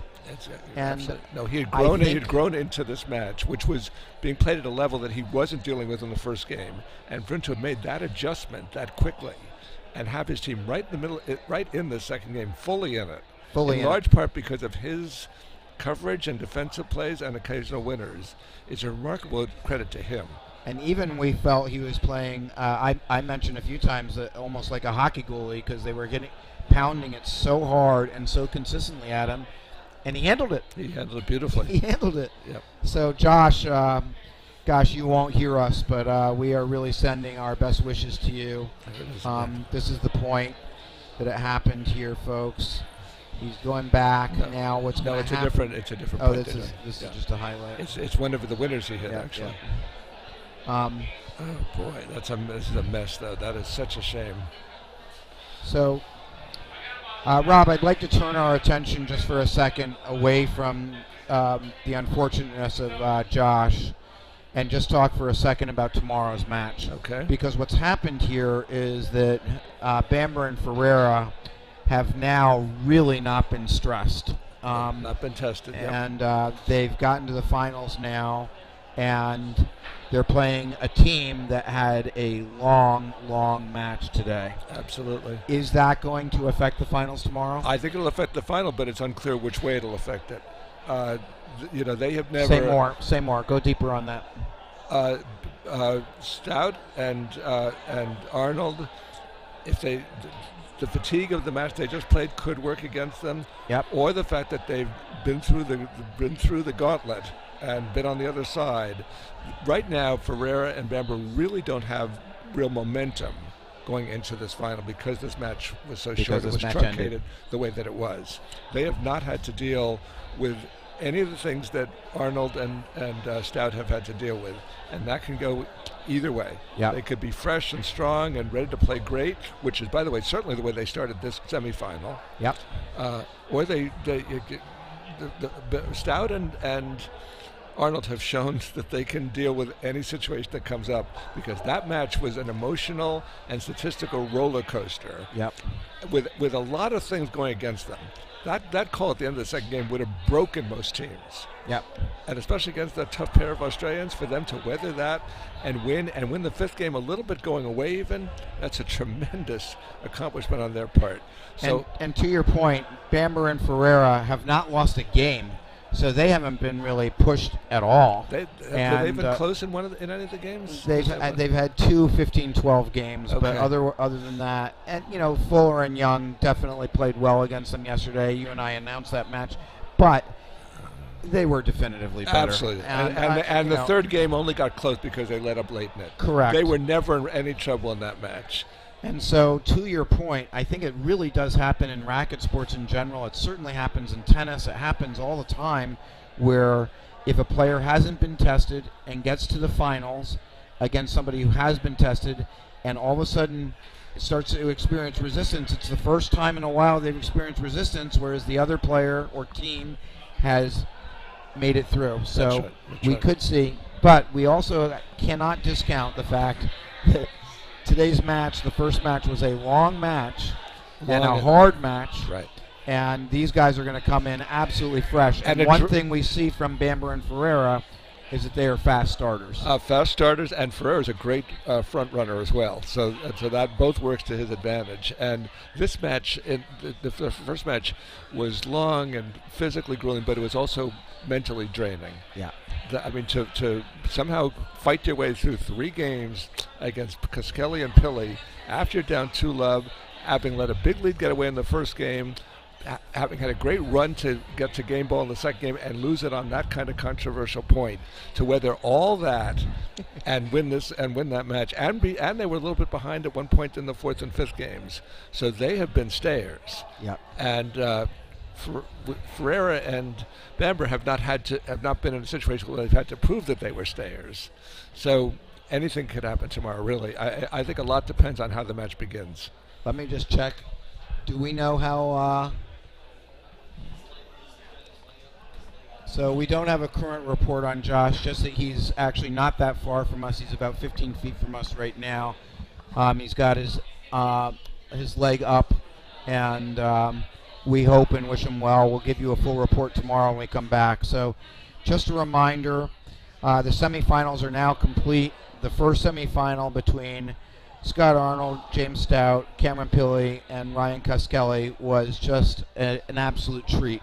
Featured everything you'd like to see in squash doubles. It had power, it had pace, it had lobs, it had shot making, it had great retrieving, and it went the full distance. And it had clutch play. It had clutch play and long streaks. So it was really a terrific match, and the number 1 seeds did, in fact, eventually get through at 15-9 in the 5th. And then our second semifinal between the number 2 and number 3 seeds. The number 3 seeds of Jim Bamber and Michael Ferreira had taken the first game, and they were actually losing the second game. Chris Kallus and Josh Hollings had made a great move at the start of the second game. Josh Hollings in particular was playing extremely well.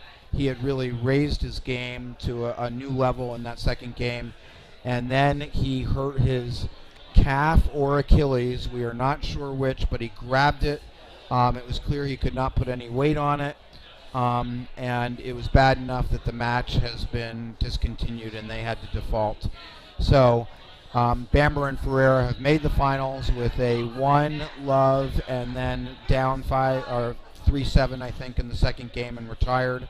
And we just got a report that Josh said he did hear a snap, so it's either an Achilles or a bad tear. Thank you for that. So tomorrow we are at the finals. The finals are scheduled for 2 p.m. tomorrow. There will be no match that follows on. We will be here. Rob and I both will be here. We're looking forward to seeing you all here again tomorrow. The match should be super exciting. Absolutely. And we will see you again then. So this is Will Carlin signing off for Rob Dinnerman at the 2022 David C. Johnson Jr. Memorial Squash Tournament from the Heights Casino in Brooklyn, and we will see you tomorrow, folks. Take care. Good night. Great job.